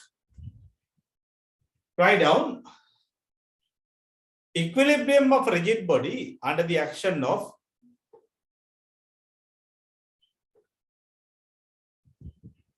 next, actually just like a subtopic, right? Equilibrium of rigid body under the action of three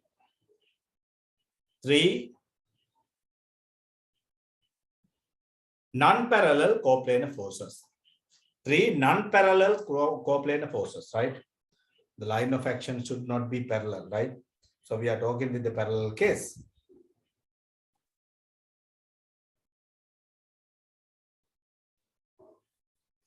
Equilibrium of rigid body under the action of three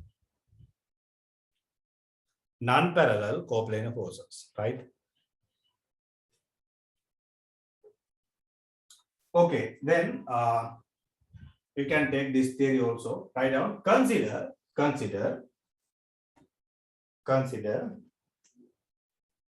three forces. Consider three forces. P, Q, and R. Consider three forces P, Q, and R, right? P, Q, R act on a rigid body as follows. Act on a rigid body as follows.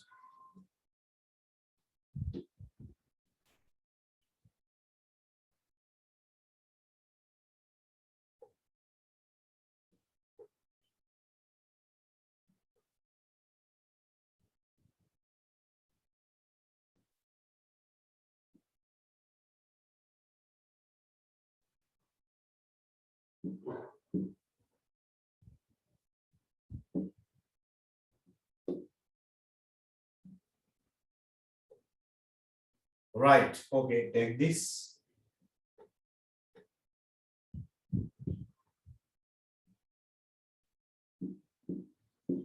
A, B, C. I'll take this point as B, okay?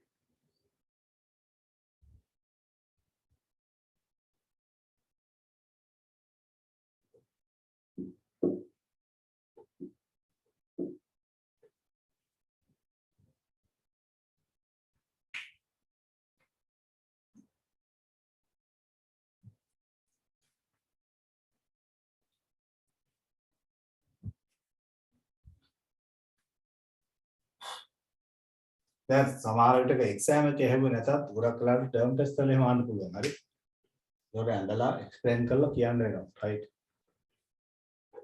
find the condition to be in equilibrium of a rigid body under the action of three forces q මම මේ කියපු ටික ලියන්න clear දැන් මේක තේරුම් ගන්න හරි I just understand and applying questions right very simple right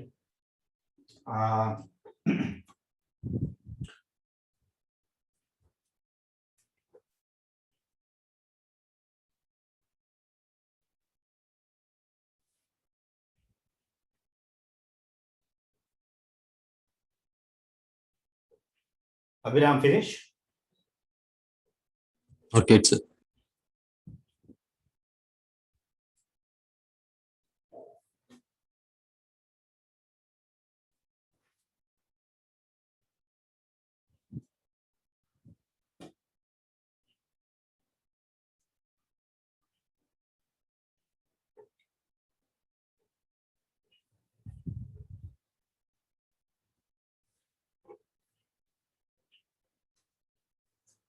Now, okay. Also finished. Arkam, finish.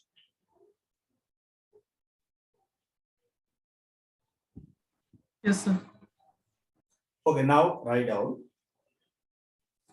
Let R dash be the, let R dash be the, let R dash be the resultant of the two forces P and Q. Let R dash be the resultant of, let R dash be the resultant of the two forces P and Q.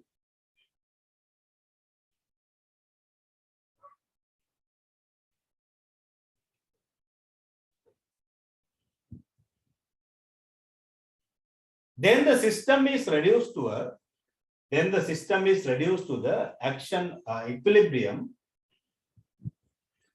Then the system is reduced. Then the system is reduced to the action of two coplanar forces.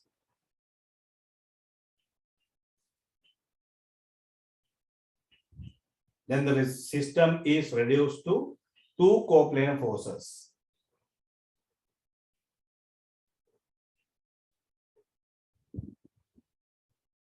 What is the theory by the system equal to two coplanar forces, Kavish? If the system is equal to two coplanar forces, what is the theory behind that?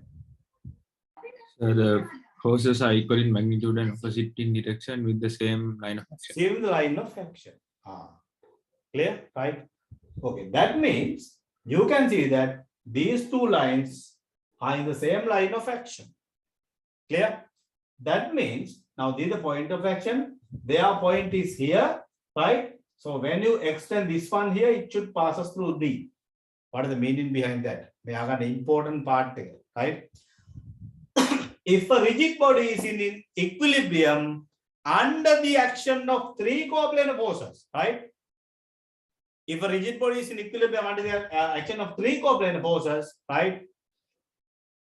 Definitely, there are lines of action. Clear?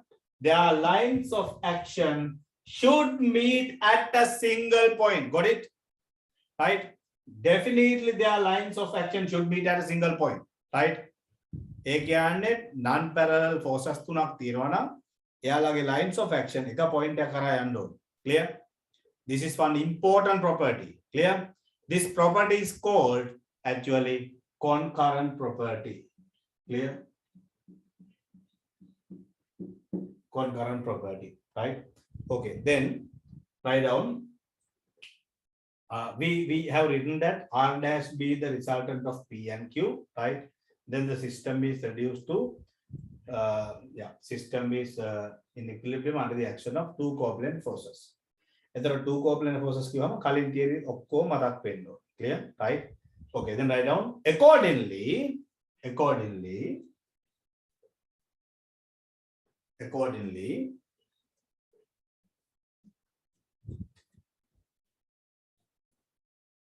if a rigid body is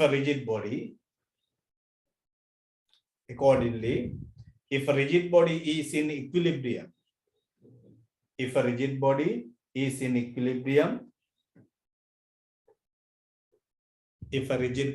equilibrium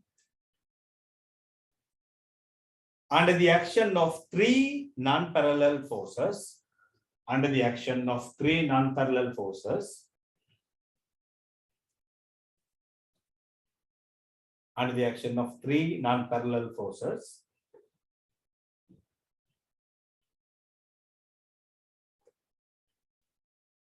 then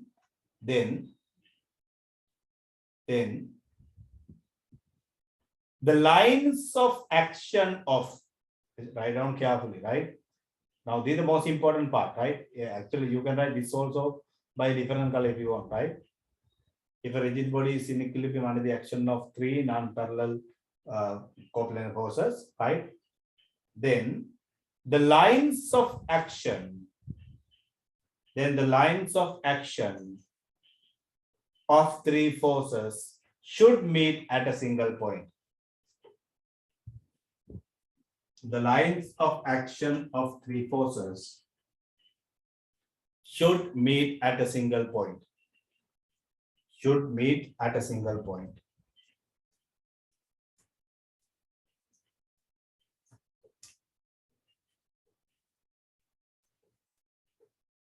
This is called the concurrent property. This is called the concurrent property. This is called the concurrent property.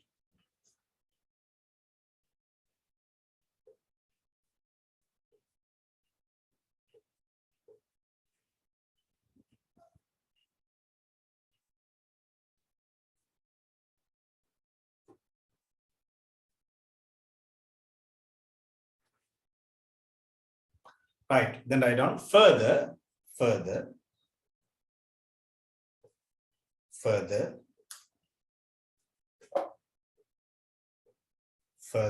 problems involved in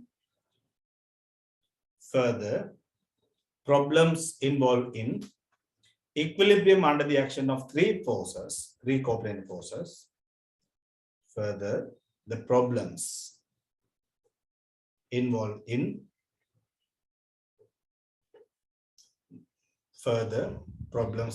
equilibrium under three coplanar forces.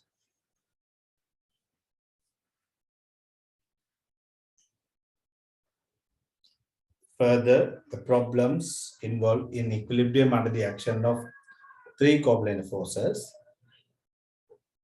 can be solved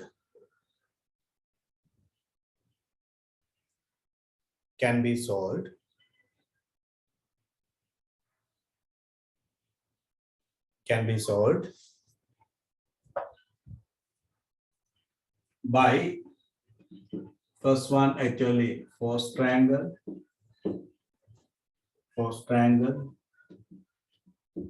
then Lamis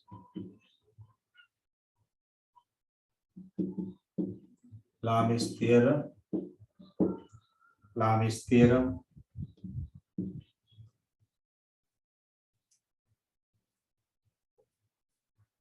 force triangle, Lamis theorem,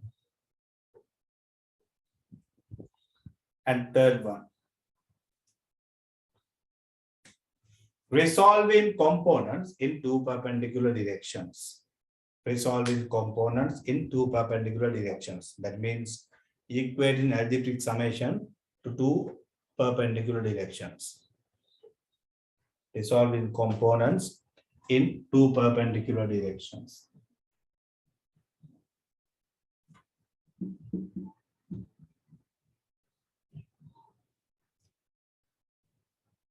Next one, by moment about any point zero.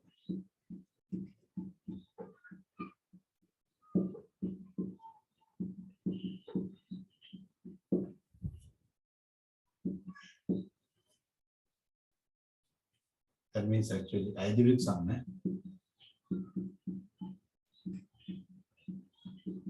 Algebraic sum of the moments about any point is zero, right? So these are the techniques that we are using to solve problems under equilibrium, right?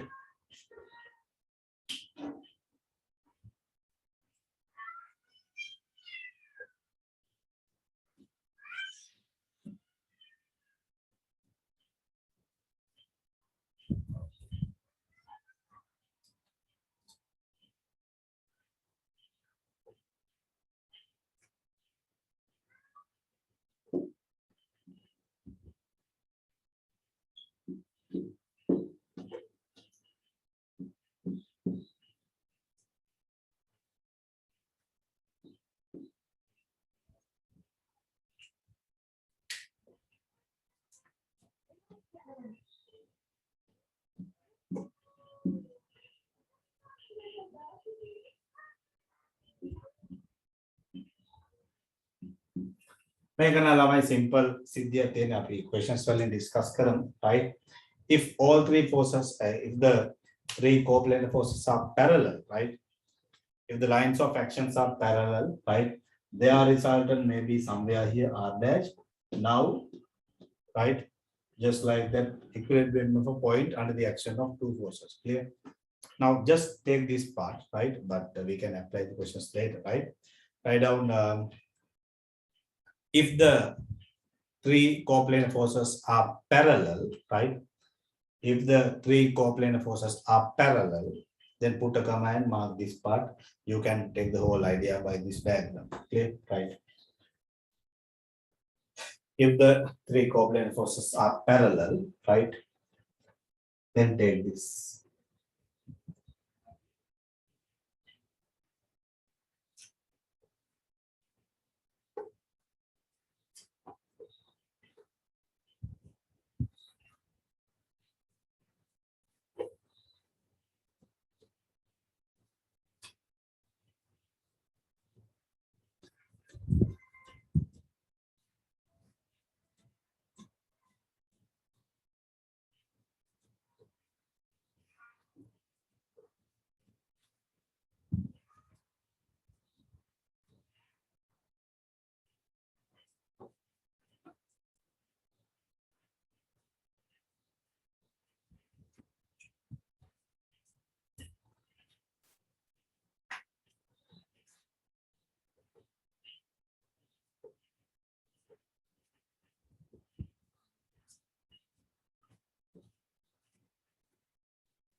Right. Okay. Then we have another small part before we move to questions. Write down center of gravity of some special rigid bodies.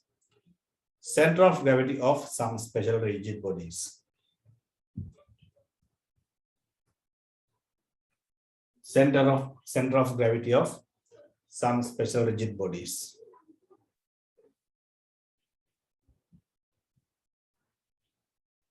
Right. Okay. Now I will give you few special rigid bodies. Right.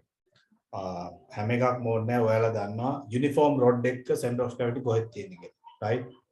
You know that if you have a uniform rod, right, the center of gravity at the midpoint. Clear? Then center of gravity of a uniform rod at the midpoint, right? Then when you have a rectangular lamina, right? If you have a rectangular lamina, right? You know that actually when you draw the two lines like this, right? This is the center of gravity, right? ඒවා ගැන වැඩි කතන්දර ඕනේ නැහැ අතට. හරි මේවා අපි දන්නවනේ. Right?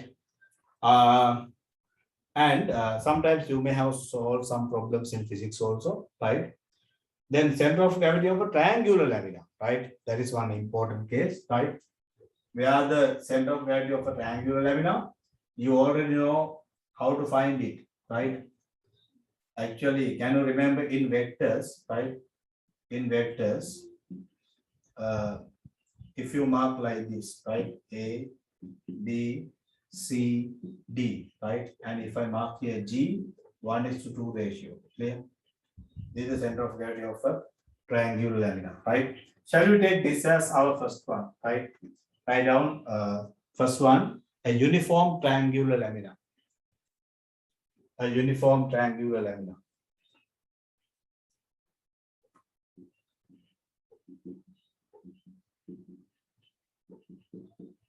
A uniform triangular lamina.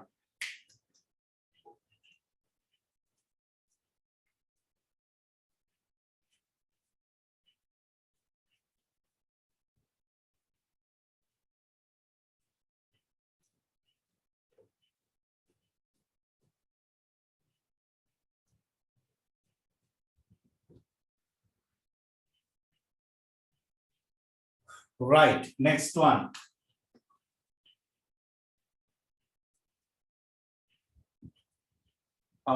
Where is it? You know that if you go for a, right, a particular diagram like this,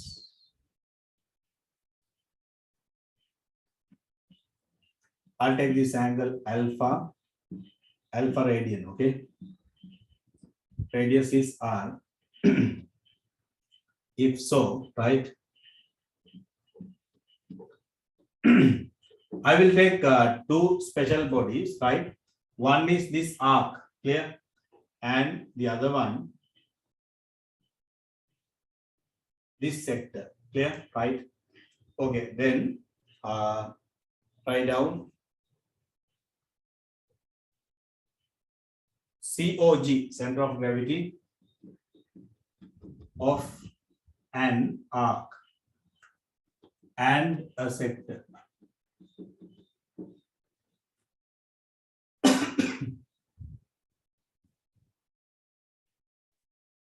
Arc and a sector, right? Center of gravity of an arc and a sector.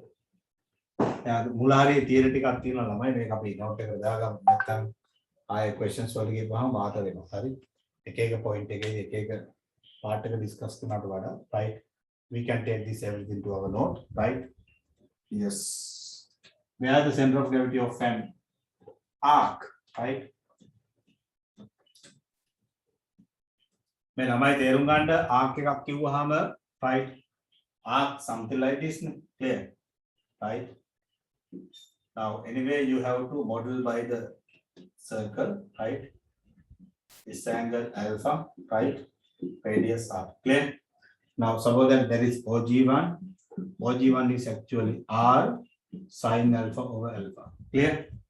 Then OG2 actually, right? 2/3 of r sin alpha over alpha. Clear? The alpha in radian is a mass. Clear? Okay, then. Abhiram, did you draw this diagram? Yes, sir. Okay, now write down in an arc, OG1 equals R sin alpha over alpha. In a sector,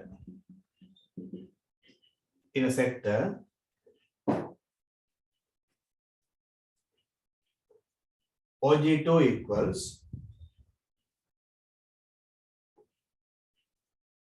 2/3 of R sin alpha over alpha, right? 2/3 of R sin alpha over alpha.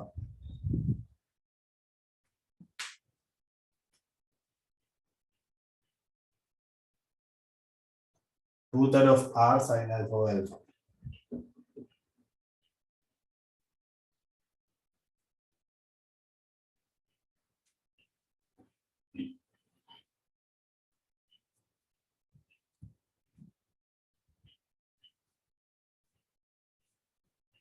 Okay. Right. Then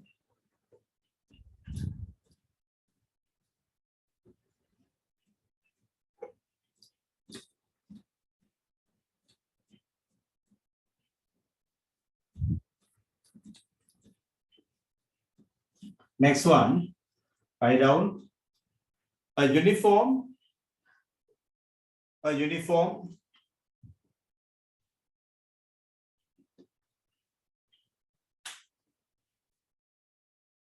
solid hemisphere,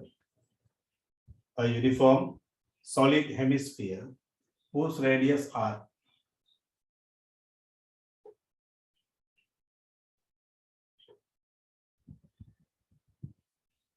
A uniform solid hemisphere. May center of mass in the symmetric axis again. When I go up the center is here O, right?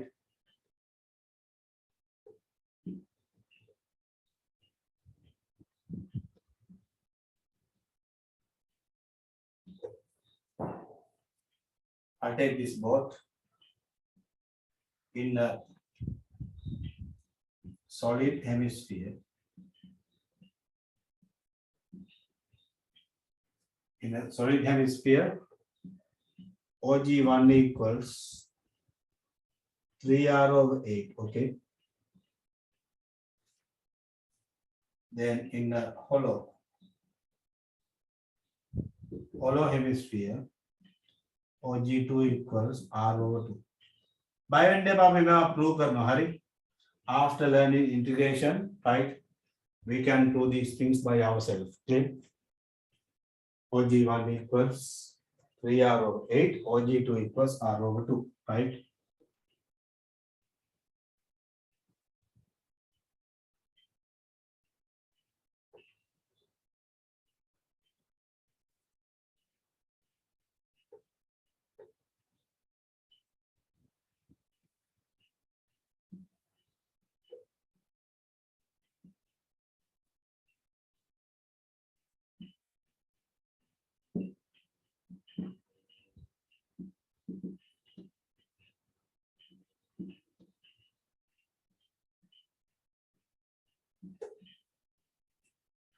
Okay, next write down a solid and hollow cone.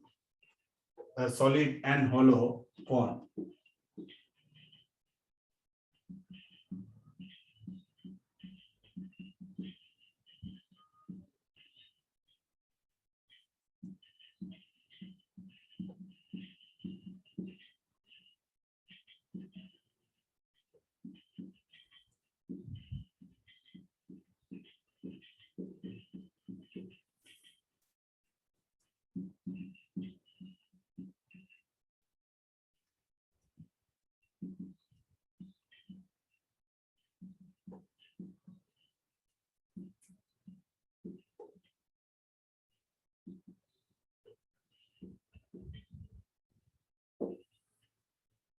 In a solid cone, OG1 is HO4, right?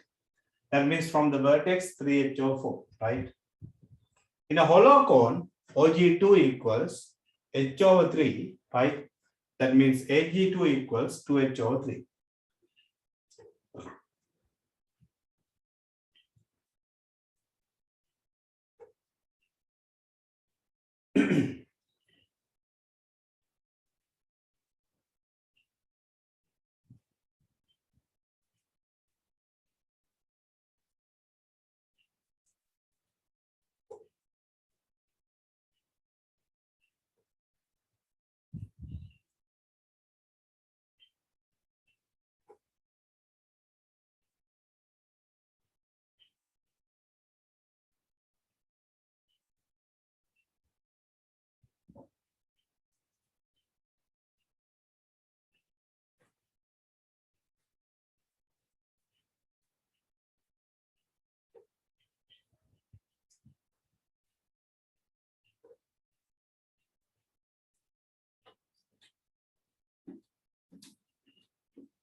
Right. Okay. Now,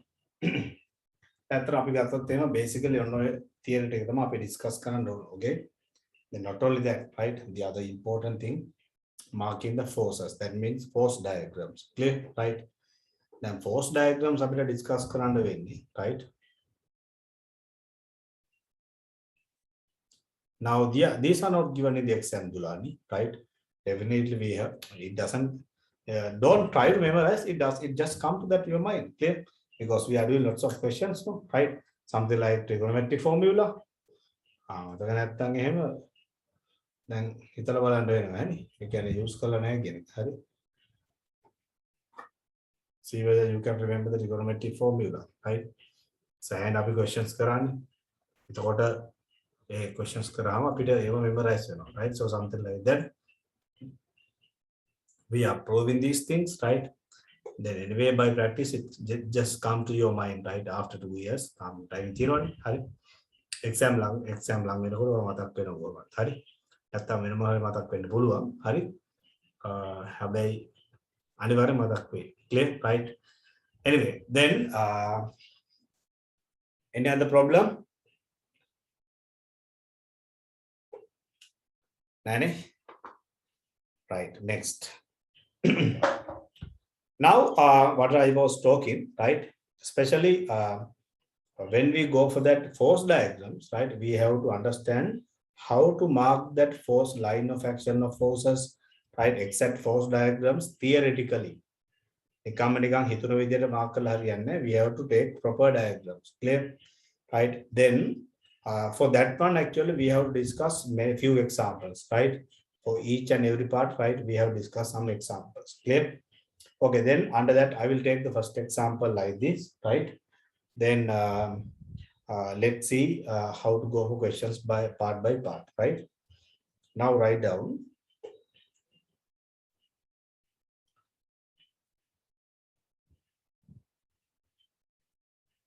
A rigid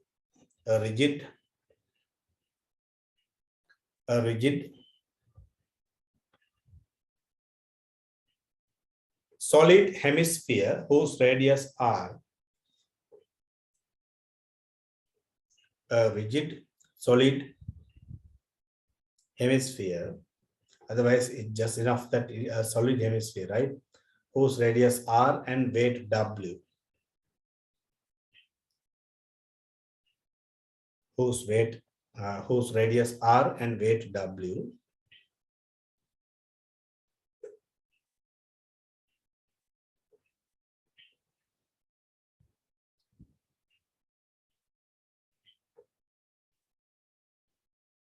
Is in equilibrium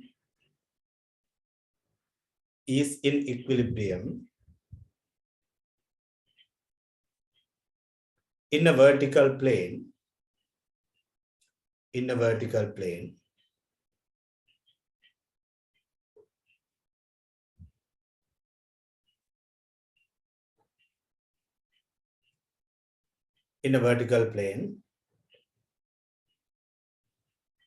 by suspending a light inaccessible string,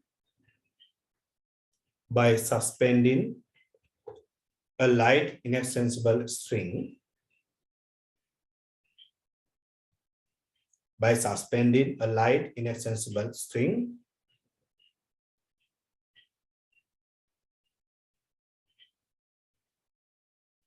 whose one end is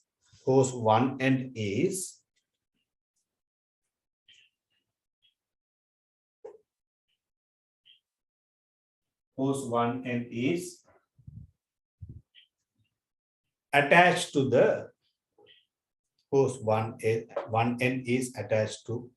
a point on the ring,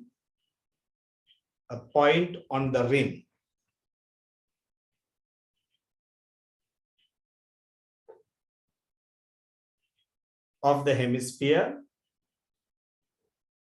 to a point on the rim of the hemisphere, and its other end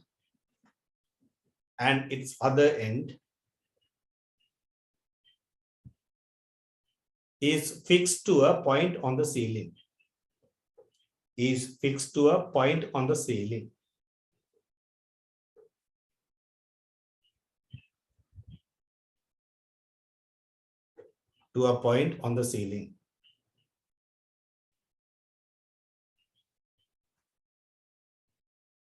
Then find the tension in the string.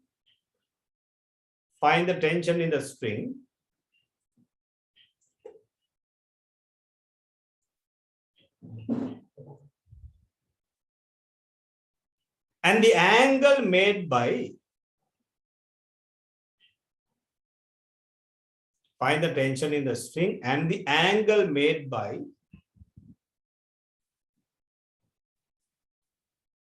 the angle made by the axis of symmetry, the axis of symmetry to the vertical. The angle made by axis of symmetry to the vertical.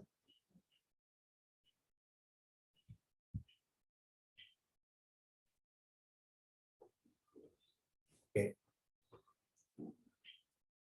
Sarah, can you hear me? Yes, sir. Can you read out the question again? And please see others. A rigid solid hemisphere whose radius r and weight w is in equilibrium in a vertical plane by suspending a light inextensible string whose one end is attached to a point on the ring and the hemisphere and its other end is fixed to a point on the ceiling. Find the tension in the string and the angle made by the axis of symmetry to the vertical. Right. Have you done these questions in physics? Raise your hand those who have done this. These are questions in physics.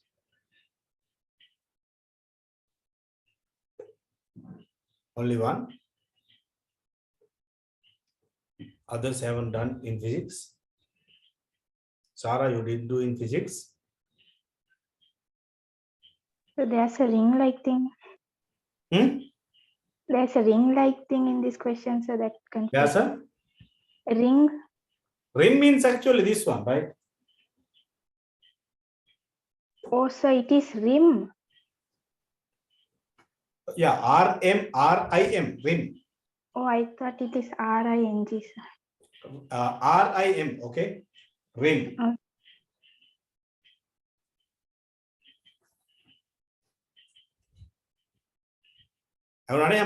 Right? This is called the rim of the sphere. Clear? Then, can you make a diagram and try to answer first? Right? There's a lot to explain. Right? First, try to make a diagram.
Raise your hand, those who have made a diagram.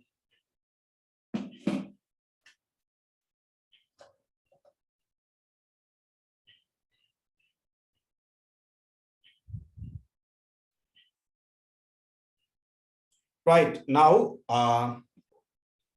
suppose that this is a particular figure like this. Clear? In a shape එක තමයි ඔයාලට පේන්නේ. හරිද? දැන් මෙයාගේ මෙන්න මේ point එකේ මම එල්ලුවොත් හරි.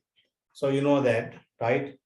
So you know that it will be in in equilibrium in a vertical plane. What does mean vertical plane? Words. So you know that although this is a solid body, right? Now just cut this object by this line.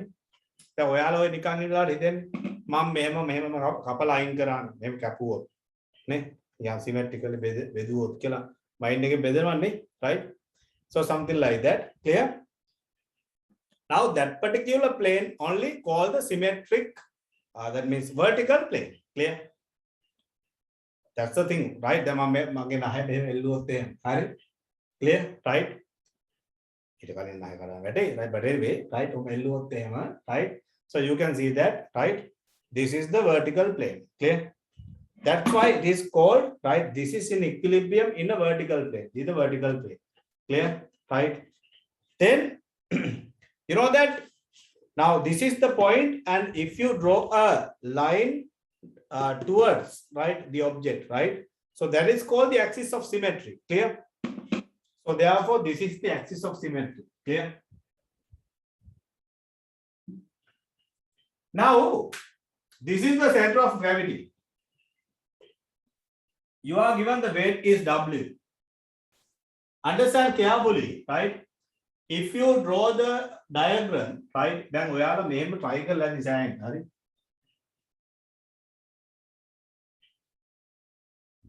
දැන් මේන ගේමක් දීලා මෙන්න මෙහෙම ඇඳලා හරි axis of symmetry ඇඳලා right ඊට පස්සේ weight එක mark කරලා right then ගිහිල්ලා right yeah right now sometimes you may have tried to draw the diagram like this right then it's okay right then සමහරව අඳින්න ගත්තාම ඕනේ අඳින්න හරි right so you can take this one like this actually right then made L හරි අර බඹර වද වාගේ හරි එක එක shapes තියෙන පුළුවන් okay right L එනකොට සමහරව L එනවා තමයි හරි but anyway right so when you draw the diagram you may be having lots of uncontrollable cases right now මෙච්චර මහන්සි වෙන්න ඕනේ right so it's easy here right because you know that right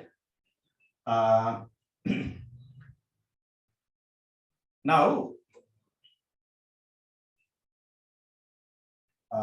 simple right you can take actually line of action of W like this okay?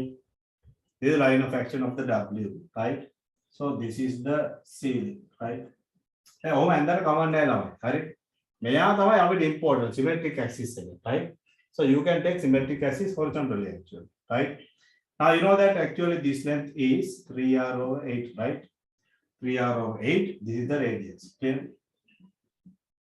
now what are the forces anyway you know that when you consider this as a single body right by this vertical equilibrium right by vertically y equal into 0 t minus w equals 0 therefore t equals w I first example again simple clear right the simplest example right and the other important thing right the measure time waste කරන්න ඕනේ you can draw the diagram quickly like this no so this is the axis of symmetry now this is the vertical axis clear හිත හදාගන්න බැයි නම් book එක පොඩ්ඩක් turn කරන්න clear right or book එක පොඩ්ඩක් turn කරලා මේක vertical වෙන විදියට බලන්න හරි that also okay clear right then you know that this is the axis of symmetry this is the vertical this is the angle to the axis of this is the angle to the vertical right by the axis of symmetry right so therefore you can see that tan theta right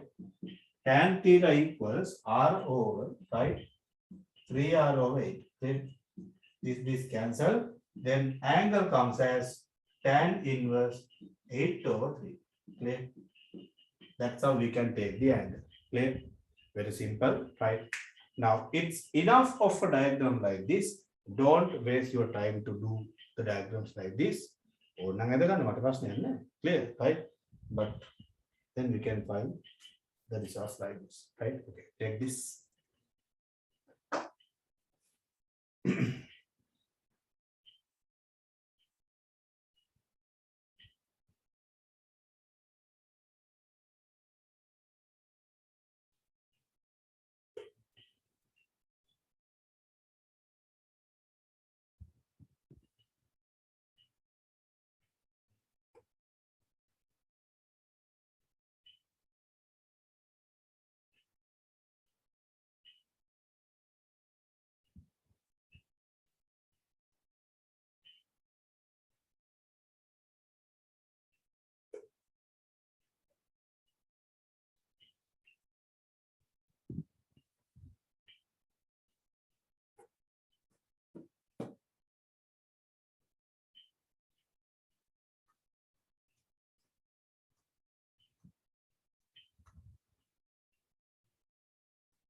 Right.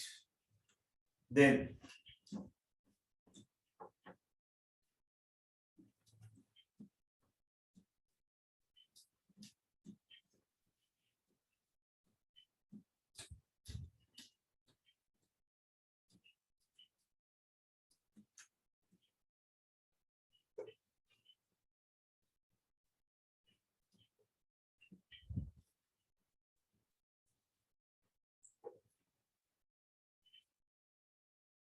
now, actually, then similarly, you can have when you suspend a cone, which is cone, hollow cone, sector, so you can have different diagrams. Clear?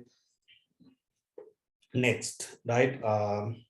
Actually, now when we teach online these mechanics, right?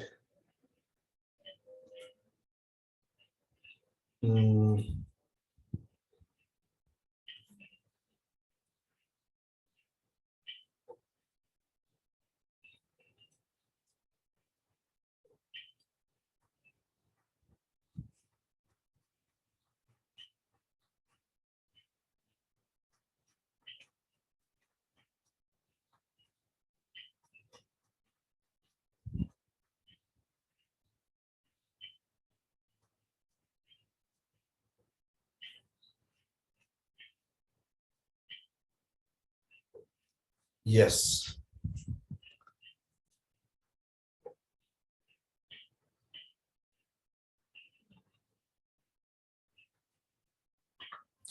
බලන්න සාමාන්‍ය ටිකක් advanced type එකේ questions උත් තියෙනවා, right? But anyway,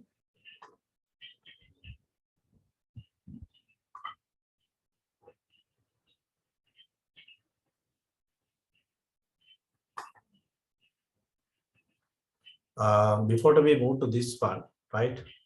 I will first discuss this one actually, right?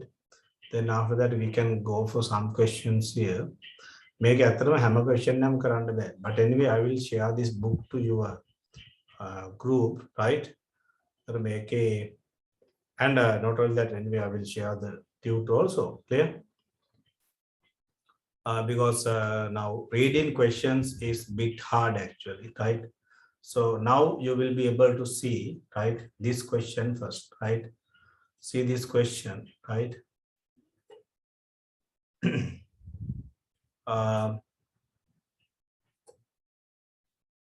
You can see that two smooth uniform spheres, right? Two smooth uniform spheres, okay, of radius 4 centimeters and mass 5 kg are suspended from the same point A, right, by identical light inaccessible string of length 8 centimeters attached to their surfaces. The spheres hang in equilibrium, right, touching each other. What is the reaction between them, right? That means they are asking the reaction between the two spheres. Clear?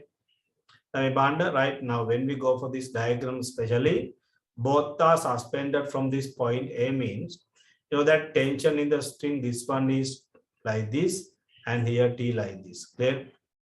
Now you know that okay, now Idura, can you explain what is this R?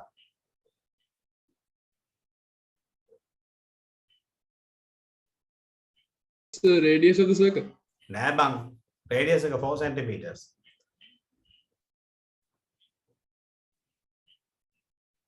Sir, reaction between the two No. spheres. No. Make a hurry again. Hurry.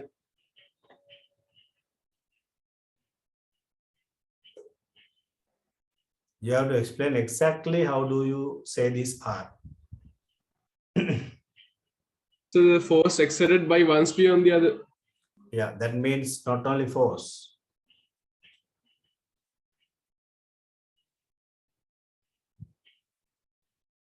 Yes, Akash, reaction not. හැමෝගෙම මොකක් හරි එක word එකක් miss වෙලා තියෙනවා. හරි.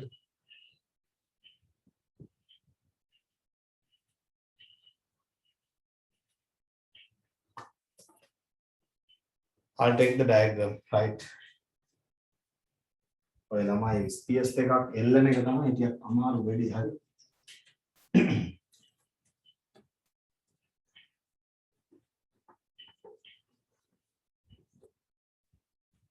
Actually, the first one we didn't have much theory to discuss the lines of action of the reaction, right?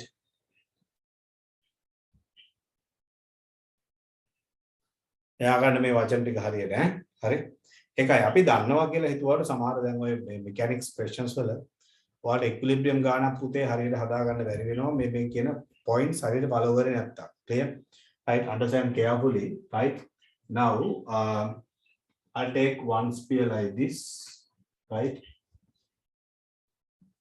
the other problem how do we take another sphere with the same size clear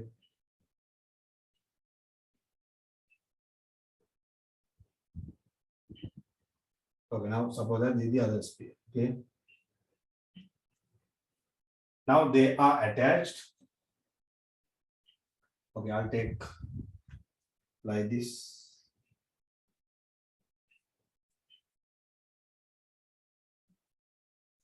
I'll define this as A and this as B right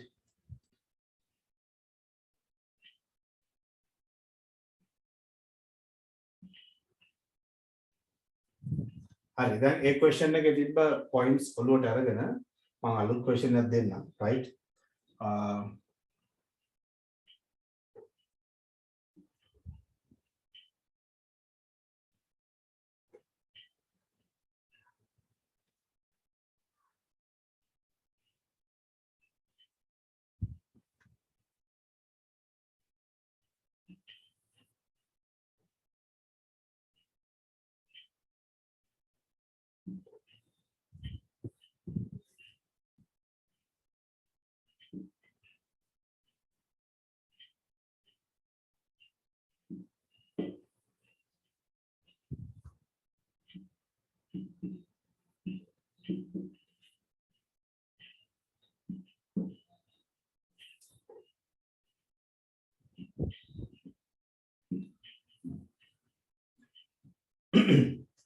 then I'll take these radii right like this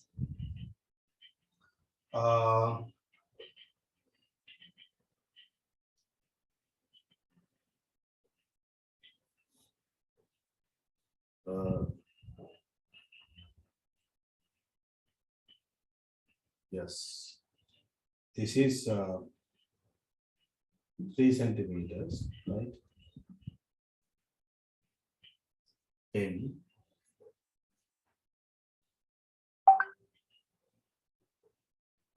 this is 2 centimeters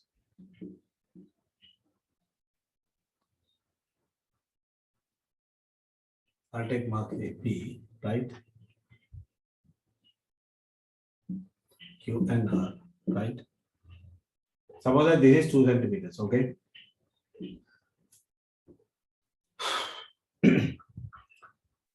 now actually if I'm trying to read out the question right read out the question sometimes because of the connection problems right some parts may be missing right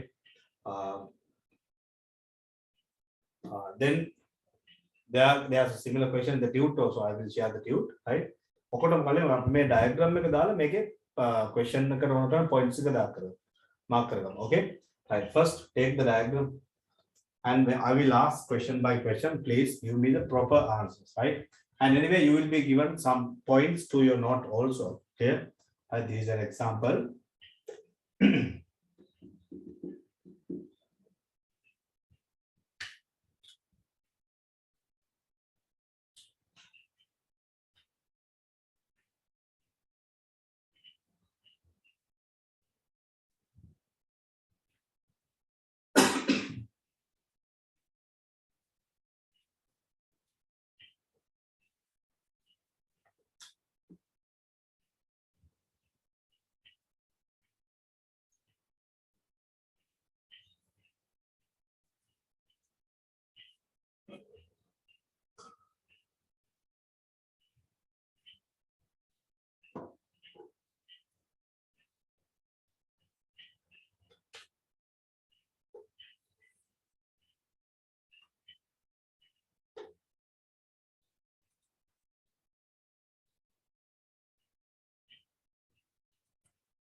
mark here R1, R2.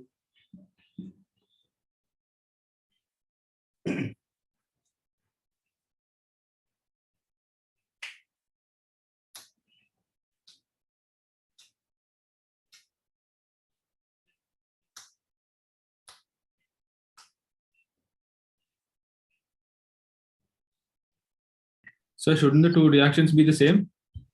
Yeah, that's same, right?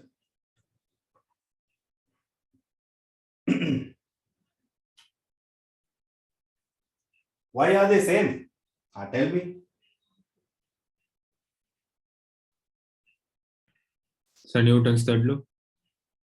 Newton's third law.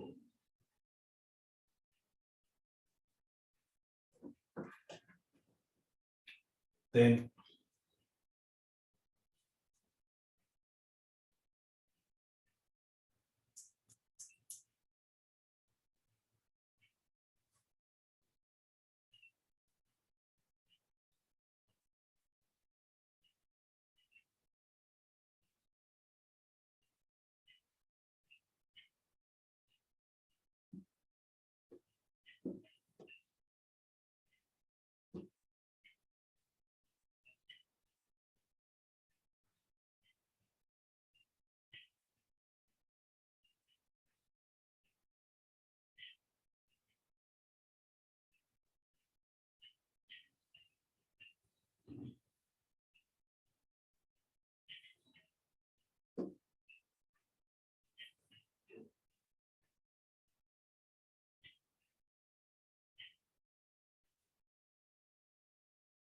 that also okay, no Kavish.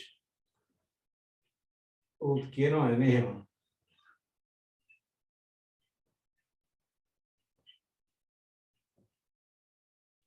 Kavish. Sir?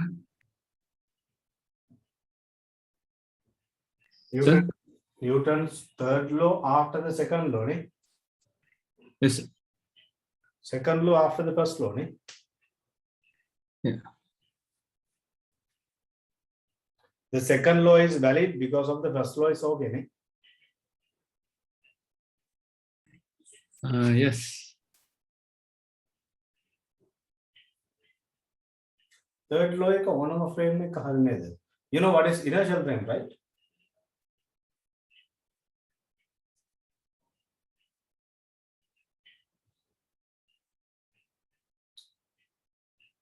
Kavish, Sir? you know what is inertia, right? So the resistance to change its motion, right? Even in the non-inertial frame also, these two magnitudes are equal, ne?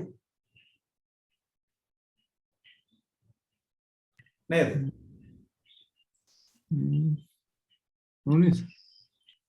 දැන් මම අතින් මූණට එකක් ඇහුවොත් එහෙම වැඩියෙන් රිදෙන්නේ මූණටද අතටද?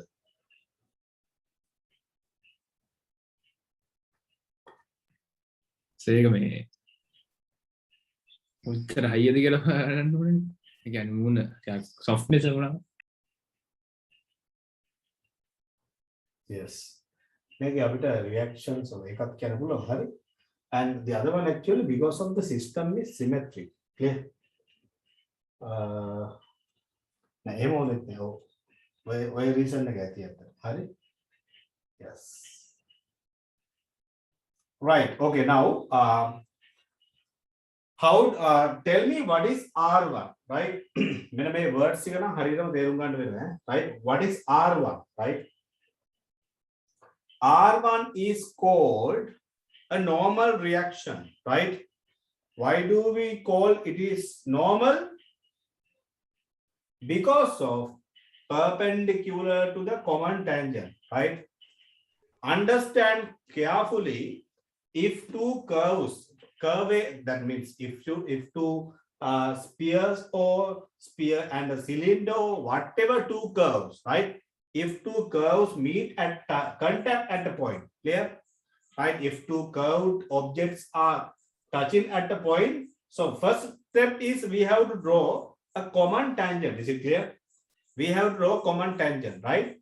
Then this is called the normal reaction because you know that Normal means usually radius here, clear? But line of action passes through the center, right? How do we define this R1? Normal reaction on the sphere A from the sphere B. Clear? Normal reaction on the sphere A from the sphere B, right? Then similarly, R2 means the normal reaction on the sphere B from the sphere A. Clear? Normal reactions, right? The normal reaction at the contact points, right? Not enough, right? Normal reaction on A from the sphere B. Clear? Right. Now, actually, when you go for this diagram, right, understand carefully, we have to categorize, right, this diagram for two parts. One is for when you consider the whole system, clear? When you consider the whole system, right, you can't see this R1 and R2. Clear? Right? System එකක් විදිහට ගත්තහම system එකට externally forces නැහැ, right? දැන් මොනවා හරි අපි ගත්තොත් එහෙනම් building එකක් ඇතුලේ, right? කවුරු හරි fight දෙන්නේ fight වෙනවා නම් එළින්න කෙනාට පේන්නේ නැහැ. Clear, right? එතකොට දැන් ඔය සමහර ආණ්ඩු ඇතුලේ ප්‍රශ්න තියෙනකොට හරි එළින්න අයට වැඩි පේන්නේ නැහැ ආණ්ඩු ඇතුලේ ප්‍රශ්නයක් කියලා. හරි? ආණ්ඩු ඇතුලේ මේක කඩේට පේනවා හැබැයි. Clear, right? අන්න ඒ වගේ systematically අපි system එක එළියෙන් බැලුවොත් එහෙම, right? You can't see these two forces, right? What are the only forces that can be seen by the system, right? In the system, two weights downward. Weights කියනවා system එකෙන් එළියට දැනෙනවනේ, right? කවුරු හරි යටින් ඇවිල්ලා අත තියන් හිටියොත් එයාට feel වෙනවා. හැබැයි මේ reaction එක පිටින් කාටවත් එහෙම feel වෙන්නේ නැහැ. Clear? And tensions in the string. Clear, right? Those are the external forces to this both the spheres. Both the spheres only called the system. Clear? Now, when you consider single sphere, right? Okay, now I will take this one, right? If I take this sphere, sphere B, clear? If I take the sphere B, so you can see that what are the forces acting on B, right? One is its weight, clear? And the other one, the normal reaction, clear? Like this, R2, clear? And the other one is actually tension, right? This way. Clear? Right? Tension. That means you can see that line of action of these all three forces meet at a point. That means, you know that sphere B, right? Sphere B is in equilibrium under the action of three forces. The line of action of all three forces meet at a single point. එහෙනම් මේ equilibrium එක අපිට එතනින් එහාට discuss කරන්න පුළුවන්. Clear? Right? ඒ කියන්නේ solve කරන්න ඒවා. How to find that T, R in terms of W, right? You can go to the solving part, right? You can go to the solving part if the system satisfies the concurrent property only. Concurrent property satisfy කරනවද නැත්නම් කියලා check කරන්න නැතුව ඉස්සරහට ගියොත් ඔයාලට උත්තරේ වර්ධින්න පුළුවන්. Clear? Follow these steps carefully, right? Okay. Now when you take a part wise, those are the forces. System wise, right? System wise, these are not seen, right? But actually W and T only can be seen to the whole system. Okay, right? Okay, then write down two smooth spheres.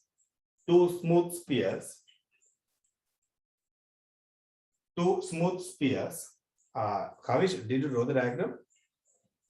Yes, sir. Yeah, two smooth spheres. Each of weight W, and radius 3 centimeters. Two smooth spheres, each of weight W and radius 3 centimeters.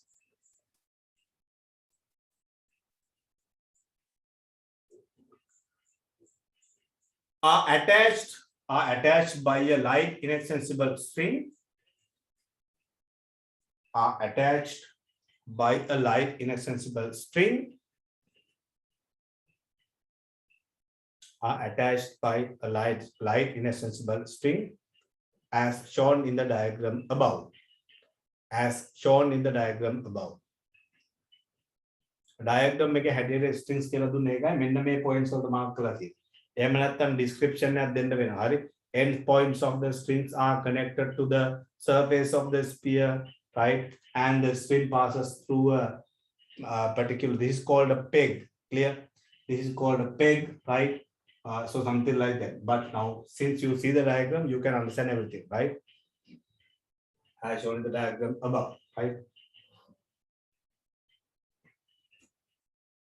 Find the tension in the string. Find the tension in the string.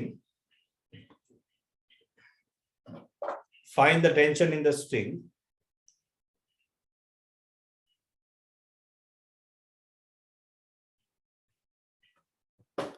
And the normal reaction, find the tension in the string and the normal reactions in terms of W.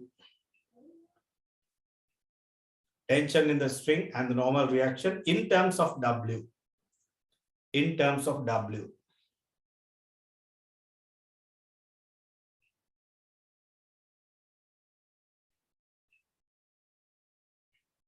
In terms of W. Actually, in question by question, I am not giving this all the points, right? Now, there are few examples which I have planned, right? In that examples, I will be giving these points. Clear? Okay, now then put some stars and mark these highlighted points. Clear?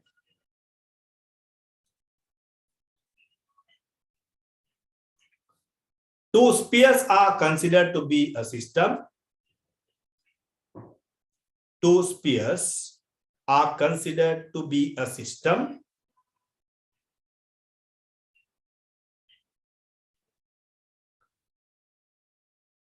Two spheres are considered to be a system.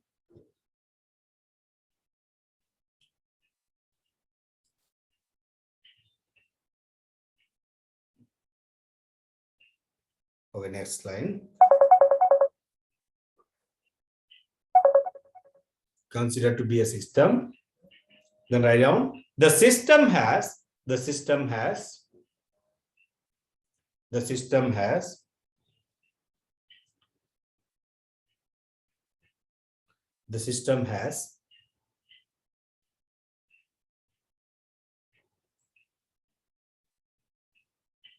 external forces.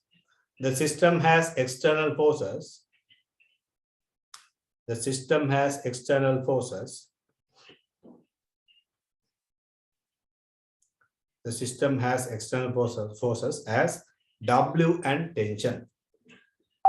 W and tension. W and tension. Right? Those are the external forces. Okay. R1 and R2 are considered to be internal forces. Okay. Right. Then write down where R1, right? R1,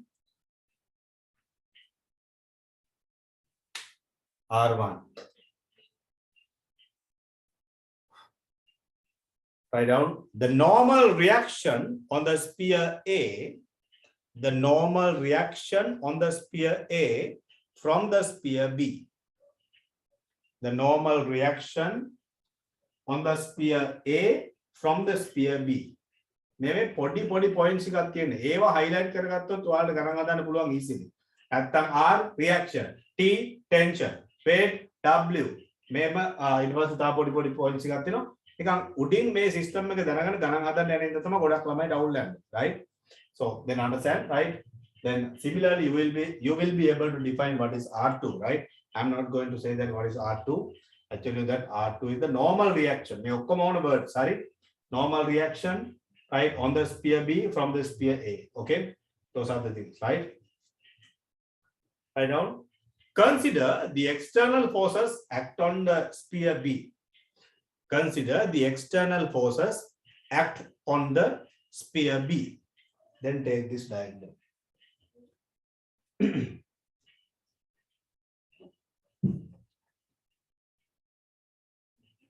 Consider the external forces act on the sphere B.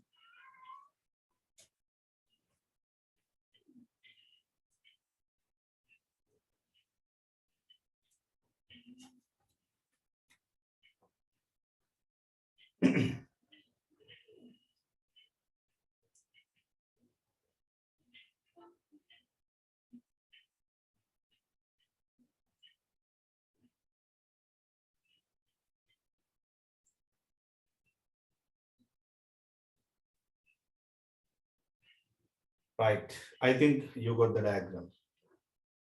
That make it our important point, right? Now you know that our aim is we are going to find out the magnitude of the R2 and T. Clear? Our aim is finding the magnitude of the R2 and T. But if you want to find out the magnitudes, you must be knowing the direction. Right? You should know the direction. Right? So you know that direction means the angle. Especially R2 direction, horizontal means horizontal is a non-direction. The line of action of the W is vertical means vertical is a non-direction. Clear? Horizontal direction non, vertical direction non. Those are the only two non-directions. Either upward or downward. Clear? Horizontal, vertical non. But if something is inclined to the horizontal, that is unknown. That means what you have to understand. The direction of T is unknown. Right? So how can you find out the direction of T? That's the first thing. Right? How can you find out this? Very simple, right?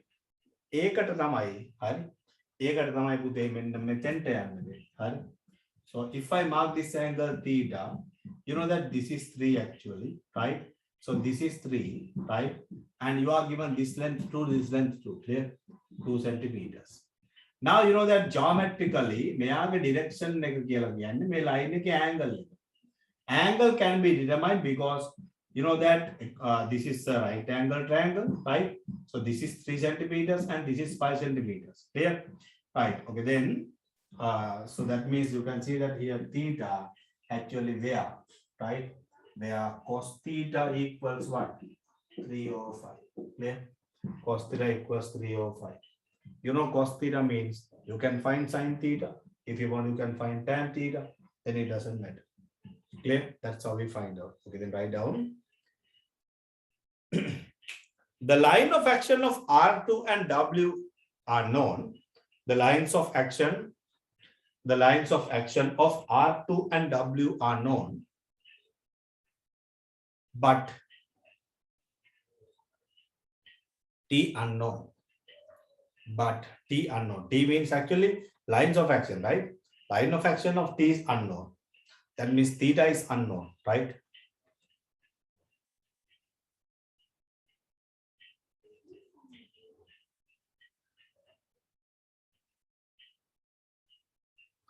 Okay, then write down by the first diagram, cos theta equals 305.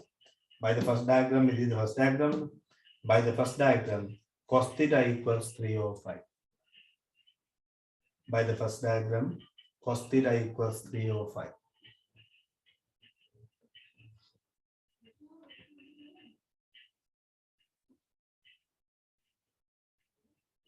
Cos theta equals 305, right? Then accordingly, actually, you can find sin theta, no? Right? Sin theta equals 405, right? Then tan theta equals actually 4/3, right? Those are the things known, right?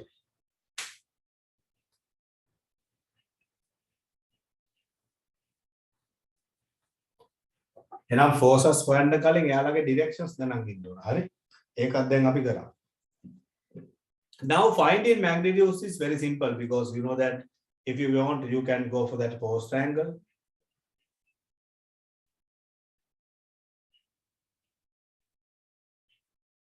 As we know the angle, we can what? As we know the angle, we can find T in terms of W directly by taking the system. Yes, yes. That's a good answer, right? පොඩයි ඒක මම වෙනම කතා කරන්න. හරි. But anyway, right, now I am going to solve that everything by using a single part, right? Then by equilibrium of B, right? By equilibrium of B. ඒකත් important නේ. ඔයාලා equilibrium equation එක ලියන්න යන්නේ system එකටමද ඒකේ part එකකටද අනිත් part එකකටද ඒක mention කරන්න ඕන හරියට, right? You are going to write down the equations or you are going to apply the techniques to solve the problems for which part, clear? Here by equilibrium of B, clear? By equilibrium of B, I am solving by all three possible methods. You know that by, here it's easy, by adding some of the vertical components, right? By equating to y to 0, right? So you know that actually this angle is 90 minus theta, then t sin theta, right? T sin theta minus w equals 0. Therefore, t into what is sin theta 4 over 5, clear? Equals w. Therefore, t equals actually 5w, right? 5w over 4. Okay. You can determine the value of t like this. Okay. I'll write the other part here, right? Then by I will sum of the horizontal components equating to 0. Okay. By x equating to 0, what are the terms? So you can see that R2 minus t cos theta equal to 0, right? Therefore, R2 equals, you know that what is t, right? Then 5w over 4, what is cos theta? 3 over 5, right? Then you will be having 3w over 4, okay? That is R2, right? So we found the magnitude of the tension and the normal reaction, clear? That's how we think part by part simply, right? Okay, now please take this first method. I'll explain the other one also. Right? ඔයාලට දැන් මේ t කියන එක right determine කරන්න පුළුවන් ටක් ගාලා right by equilibrium of the system, right? මම කියවනේ දැන් ඔයාලට system එකට තියෙන vertical forces විතරයි කියනවා. දැන් එතකොට මෙයාලා hidden නේ, right? R1 R2 hidden, clear? So therefore you can see that, right? And now please write down equal R1 also because R1 R2 magnitudes are equal, okay? By equilibrium of the system, right? Vertically by y equating to 0. අර දැන් කියන්නකො system එකට තියෙන vertical forces මොනවද කියලා? So you know that actually here, right? One force this way, T, right? දැන් මේවා නිකන් ඕනෙත් නැහැ, හරි? එන්න මේ තමයි system එක, හරි? So you can see that T this component and T that component, right? Then 2T sin theta minus 2W, okay? Right, equal to 0. Then what happened? You get the same mass, right? Okay, right? Take this part also by equilibrium of the system, right? Come on, liane කාටද කියන එක mean කරන්න, right? Okay, take that part also.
Right, Kavish, finish. Yes, sir.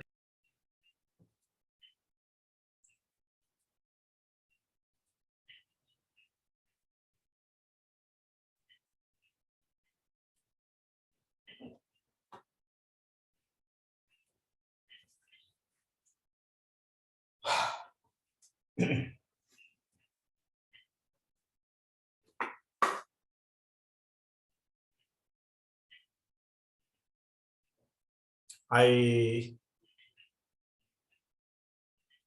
uploaded, yeah.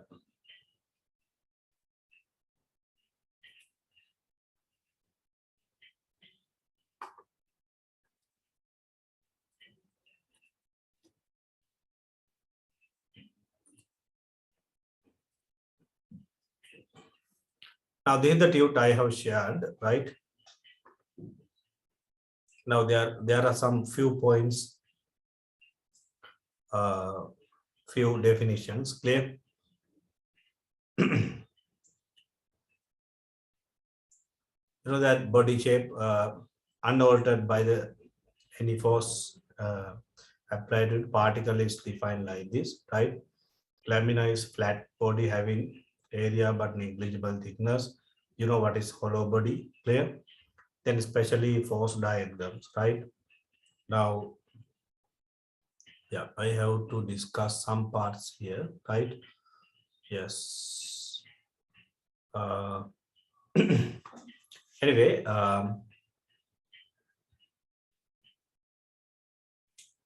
so मैंने मैं special points टिका highlight कर रहा है ना, right? Actually,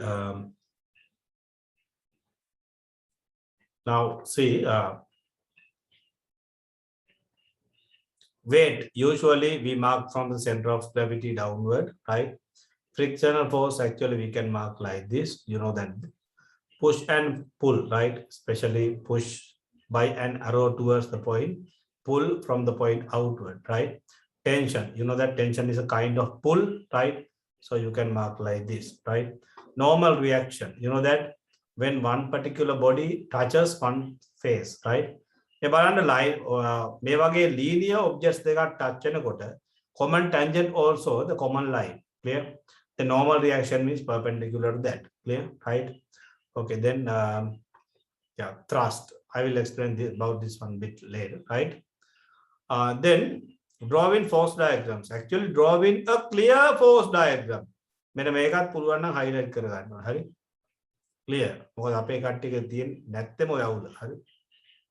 Right? A clear force diagram is an essential first step in the solutions of any problem in mechanics which is concerned with the action of force on the body. Right? The following are important points to remember when drawing such force diagrams. Clear?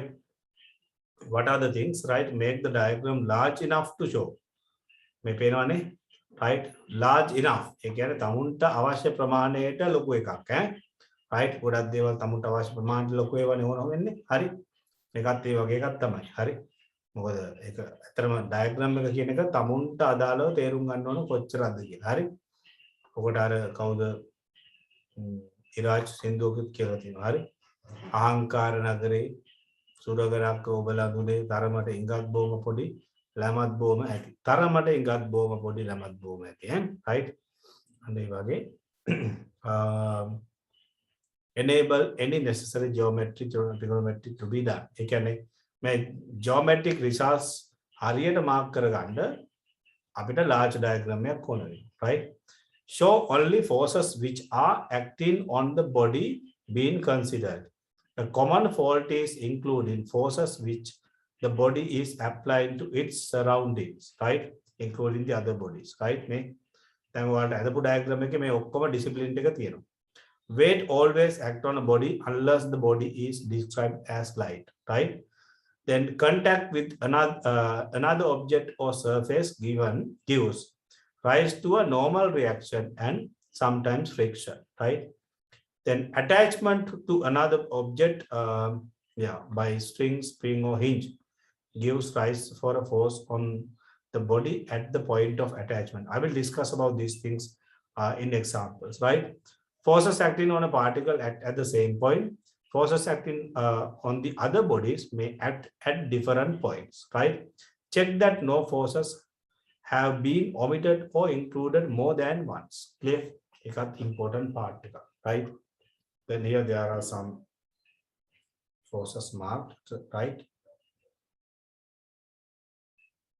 Yeah, then actually you better try to complete this exercise because here the basics are really needed. Clear?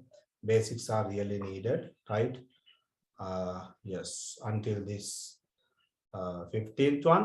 You can do the 15th question by yourself because we have done similar questions to this. Clear? Right? Then mark that first 3 pages until 15th one, right? Then later there are some further examples I will explain time by time, and not only that actually, right? Then අපි මේ දක්වා study කරපු ඒ වගේ ඔයාලට මෙන්න මේ දේවල් කරන්නත් පුළුවන්, right? Especially please mark this 56 question, right? 56 question, 57, 58, 59, 60. එච්චර දෙන්නේ. නෑ 61 දෙන්නත් වෙනවා. හරි. 56 to 61, right? You can mark them also. Clear? Right? Did you get the tute, Kavish? It has uploaded, right? Yes, sir. You can take the tute and download it, right? And these are really important by this first day lesson, right? About making ඔක්කොම confidence ඇදෙන්නේ, right? තව important examples keep එකක් තියෙනවා. හරි? ඒ ටික part by part descriptive කරාට පස්සේ ඇත්තට මේකේ ඔයාලට හදන්න බැරි ගාණක් නැහැ, right? So we have to study mechanics actually in mechanics manner, right? මොකද mechanics නෙමෙයි, right? එක mechanisms තියෙනවා. So ඒ mechanism එක හරියට catch කරන්න ඕන, right? ඊට පස්සේ අවුලක් වෙන්නේ නැහැ. Clear? Right? And the other important thing, please, right? In equilibrium, that means you know that especially in applied mathematics, not like pure mathematics, right? අතරම සෑහෙන්න long sentences තියෙනවා. හරි? එතකොට ඒ long sentence එකේ part by part, word by word හරියට argue කරන්න පුළුවන් වෙන්න ඕන. ඔය long sentences උනත් කිසිම තැනක, right? ඔය Sunday Times newspaper එක හරි එහෙම නැත්නම් ඔය අපි ගත්තොත් ලංකාදීප හරි ඒ වගේ මේ අනවශ්‍ය gossips නෙවෙයි ඕකේ තියෙන්නේ. ඕකේ තියෙන important minimum words with this yeah idea clear right A idea එක minimum words වලින් තමයි දෙන්න plan කරලා තියෙන්නේ ඒ හින්දා question එක සෑහෙන්න දෙපාරක් විතර read out කරාට කමක් නැහැ clear right that means actually now we are moving to one responsible lesson clear right ඒ හින්දා මම හිතනවා කට්ටිය එක strictly ගනී කියලා හරි right please practice some extra questions right and during this week actually we have lots of work right not only that in differentiation also you have some curve sketching right දැන් ඔය differentiation එකෙත් ඔය දුන්න curve sketching ටික කරලා ඉන්න මොකද ඊළඟ part එකට යනකොට ඔය idea එක හොඳටම ඕන clear right okay then enough for today good night everyone Thank you, sir. Good night. Thank you, sir. Good night. Good night, sir. Thank you, sir. Good night. Have a good night. Thank you, sir. Good night. Thank you, sir. Good night. Thank you, sir. Good night, sir. Thank you, sir. Thank you, sir. Good night.